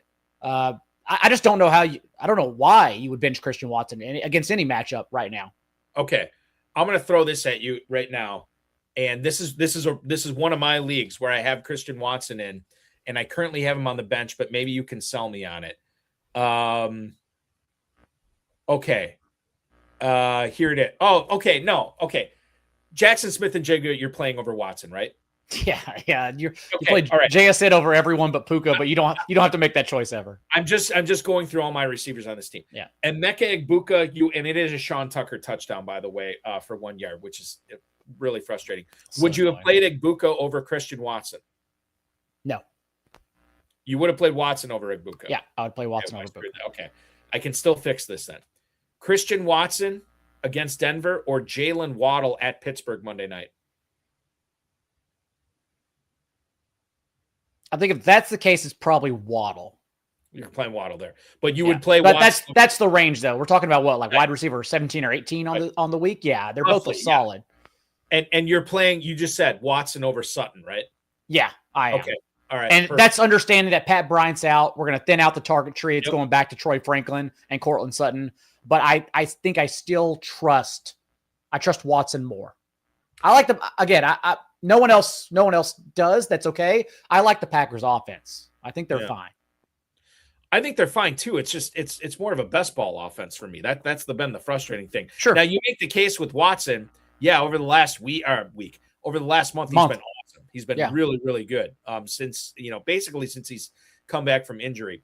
And maybe that's the thing that we just ride the hot hand here. Like until Jayden Reed or Romeo Dobbs or somebody gives us a reason to sit Christian Watson, maybe we just keep playing Watson. Yeah, because Matthew Golden's not a thing. Like he's not going to ever earn targets or play. So, or at least this year. So yeah, it's only Christian Watson, Jayden Reed sprinkled in. Romeo Doubs is running routes, but Watson has proved already that he's the wide receiver one, and he picked up from a year and a half ago before he got injured the last time that like this is the guy when at full strength he is a wide receiver one. He's just never been at full strength.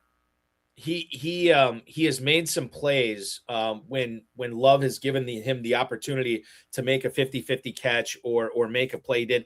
And I'll tell you, and I don't know, maybe this is wrong, but the play that sticks in my mind, I think it was against Detroit on Thanksgiving.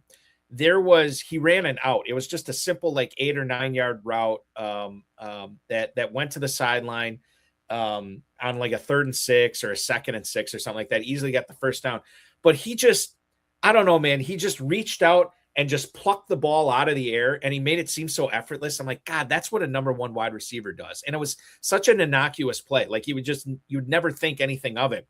But the way he ran that play, it's given me a lot of confidence in him going forward here. Okay, tight ends are next on the docket as I end my Christian Watson poem here tonight. Mark Andrews or Theo Johnson. If you are faced with this decision this week, Mark Andrews going up against the hapless Cincinnati Bengals. Theo Johnson not far behind in the matchup category as he's going up against Washington. If you can only play one, John, who's it going to be? If it were any other matchup with the Bengals, I would say Theo Johnson. But Isaiah Likely, Mark Andrews, they're going in my lineups this week. Last three, all season long, the Bengals are allowing the most yards per game to tight ends, but the last 3 games in particular, Hunter Henry out of nowhere for 110 yards. Mm-hmm. Then we had the Ravens tight ends on Thanksgiving, Isaiah Likely included, over 90 yards. And then last week's combination of Dalton Kincaid and Dawson Knox, 100 yards and multiple touchdowns. So yeah, let's just go right back to Mark Andrews and Isaiah Likely in the best spot possible. It's hard to argue against that for sure. So I'm playing Mark Andrews everywhere. A big play from Kyle Pitts on first down from the 35. It is a 26-yard catch followed up by a offensive holding penalty on the Falcons. So it will now be 1st and 20 from the Tampa Bay 49, I believe. No, Tampa Bay 39. No, Tampa Bay 49. Excuse me. Tampa Bay 49. It's going to be 1st and 20. 28 seconds to go in the first quarter. That might be the final play of the first quarter. I'll get you more on that. Dalton Schultz or Darren Waller is another decision facing FFPC owners this week in the championship round. You have Schultz at home against the Arizona Cardinals. You have Darren Waller, who I actually added shortly before he came back from IR in a bunch of leagues. Darren Waller this week is against the Pittsburgh Steelers on Monday Night Football, John. 2 kind of unheralded tight ends, and we need to take a closer look at this right here if we are facing a lineup decision between these two.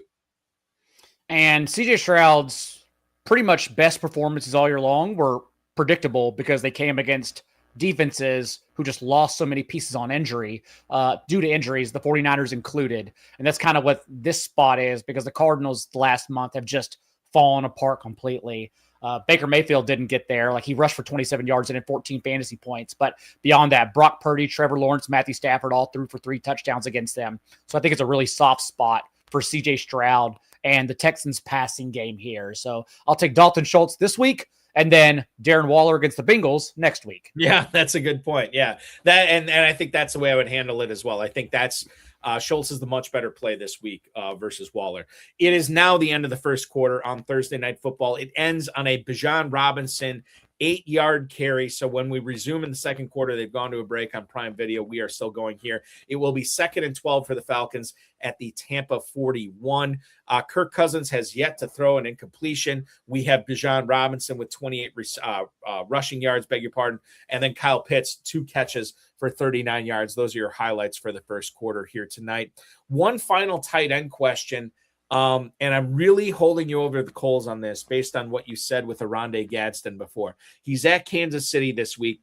You said you cannot play this guy. He needs to be on your bench. In no world can you play Oronde Gadsden. Well, what if the world you're living in is him or A.J. Barner against the Colts? Would you be playing Barner over Gadsden this week, Mr. Daigle? I would, especially with Elijah Arroyo banged up. A.J. Barner's route participation didn't change at all, but it's still a really good, it's still a much better matchup for him against the Colts as opposed to Gadsden this week. I think that one's actually pretty easy. Like I'm talking about, like I have in a league Gadsden or Terrence Ferguson because I picked wrong. I picked Terrence Ferguson over Colby Parkinson a month ago. And I'm so upset at myself. And if that's the case, I'm going to start Gadsden. But, you know, when we're talking about Barner being a fringe tight end one for his on-field participation, I'm going to take that from better quarterback play right now. We move on to the quarterbacks here. We touched on Jared Goff earlier. Normally, if this dude is indoors, I'm always playing him, no matter the opposing player. But when you consider that he is on the road indoors against the Rams, a tough matchup this week, and if the other quarterback I'm putting in this scenario is Trevor Lawrence against the Jets, would you play Goff over Lawrence, or would you go the other way, John? It's one of those situations where you have to ask your own risk tolerance because Trevor Lawrence, the projections and the rankings will probably have him higher, and that makes sense. He's going to get there probably as a low-end fringe QB1, but I'm gonna take on the risk, and I'm gonna play Jared Goff just because, again, I think that game shoots out entirely. Vegas thinks that it's a game where could go either direction. Range of outcomes is wide for Jared Goff. He could be a dud entirely, but I don't think Dan Campbell will allow that to happen. If anything, I think we're going to get a lot of garbage time and get there. So I like Jared Goff over Lawrence this week. Okay. All right. I can get on board with that for sure. B-Ball Diva 85 on X right now in the FFPC main event championship round. Drake May or Brock Purdy? I like both these guys this week, but I am leaning towards May in that Buffalo game. I think we talked about Drake May earlier, but go ahead and let us know May versus Purdy here for you, John.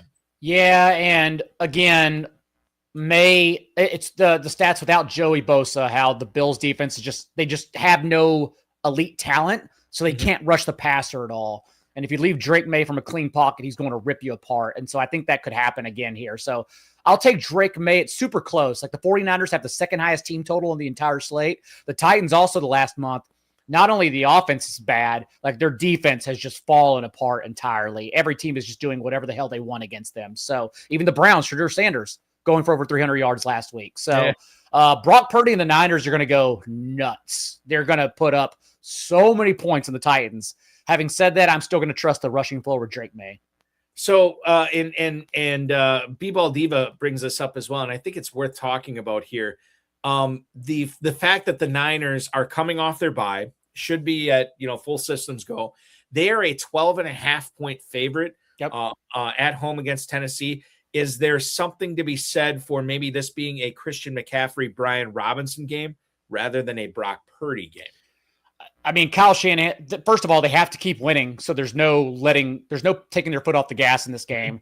Not only that, but Kyle Shanahan has already shown us that he does not care about his players' health. He's going to run you into the ground. Think back to when they were up 35-16 with 4.5 minutes left to play against the Cardinals. And Shanahan fed Christian McCaffrey 5 consecutive touches for his 3rd touchdown of the game. Didn't even be out there. Shanahan doesn't care at all. So if they can put up 50, they will put up 50, and they could put up 50.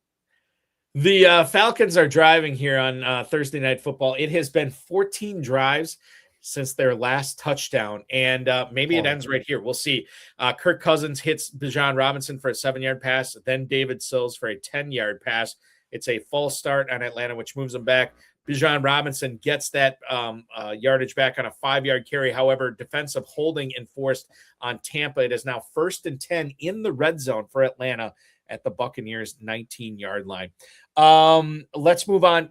I was going to bring this up at the top of the show. I felt we'd save it for now because Well, I kind of, based on what you've said, I think I know what you're going to say on this. Jordan Love or JJ McCarthy this week. I think you're fairly bullish on the Packers offense in Denver this week. JJ McCarthy does get the Cowboys pass defense in Big D. If you're faced with this decision, are you still going with Love over McCarthy here, John?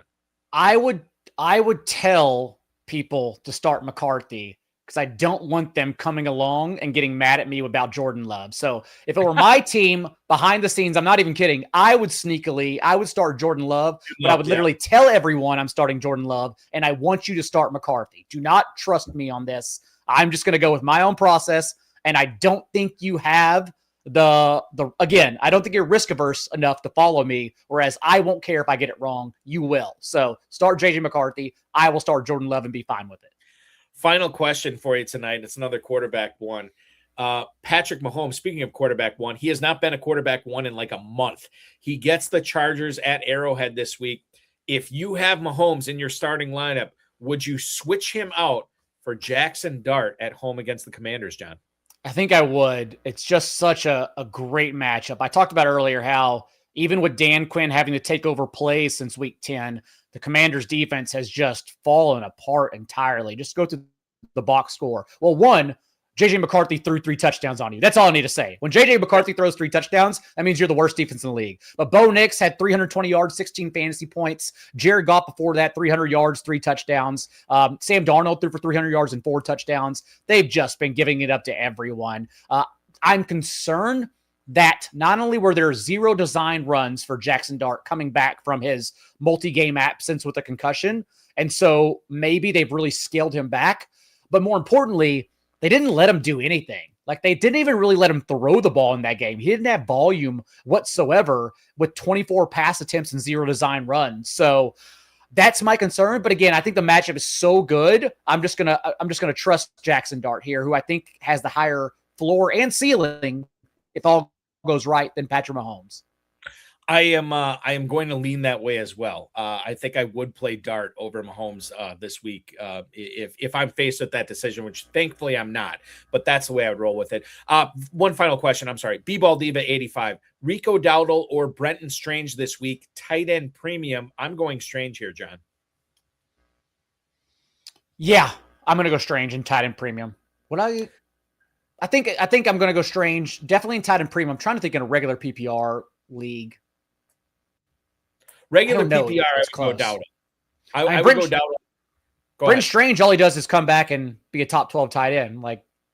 So yeah, I would start Brenton Strange for sure, though, in tight end premium. We had another score in this Falcons. No, we don't. Beg your pardon. Falcons Buccaneers. As we look at this game tonight, Bijan Robinson incomplete pass on 3rd and 4.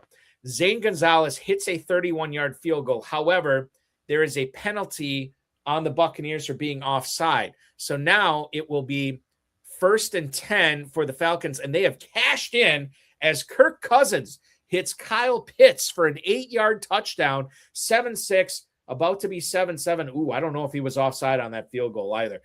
Let the debate rage on here as we sign off for the night. Final question for you, John. EstablishArun.com is where you're churning out everything. At Not J Daigle on X. Those are the 2 places that we need to be checking for more John Daigle content. Yes, at Not J Daigle, where you can ask me questions. And more importantly, yes, establish the run. Like I said, I think the most important thing this time of the year is to go check out those players to stash for weeks 15 through 17 to optimize your bench for whatever format you have, standard, PPR, tight end premium, to optimize your bench the best. I think that's the way to point it. And of course, the Establish the Run podcast is entirely free. Yes, exactly. And I listen to it every week. Fantastic stuff. From you, Jack Miller, Adam Levitan. It's all been great. And it is all the time on there. Evan Silva as well. MyFFPC.com is where to go for the weekly challenge and the world famous FFPC playoff challenge as well. MyFFPC.com. I want to thank John Daigle. Our producer, Sean Engel, will be back next Thursday at 7 p.m. Eastern time with a big Thursday night game. Rams, Seahawks, and Rotoballers. Nico Rosler will join us for 2 full hours. For John Daigle, for Sean Engel, I'm Eric Balkman. This has been the FFPC Insider Access Show here on the Better Sports Network. Talk with you again next week. Enjoy the rest of the game. Good luck in Week 15.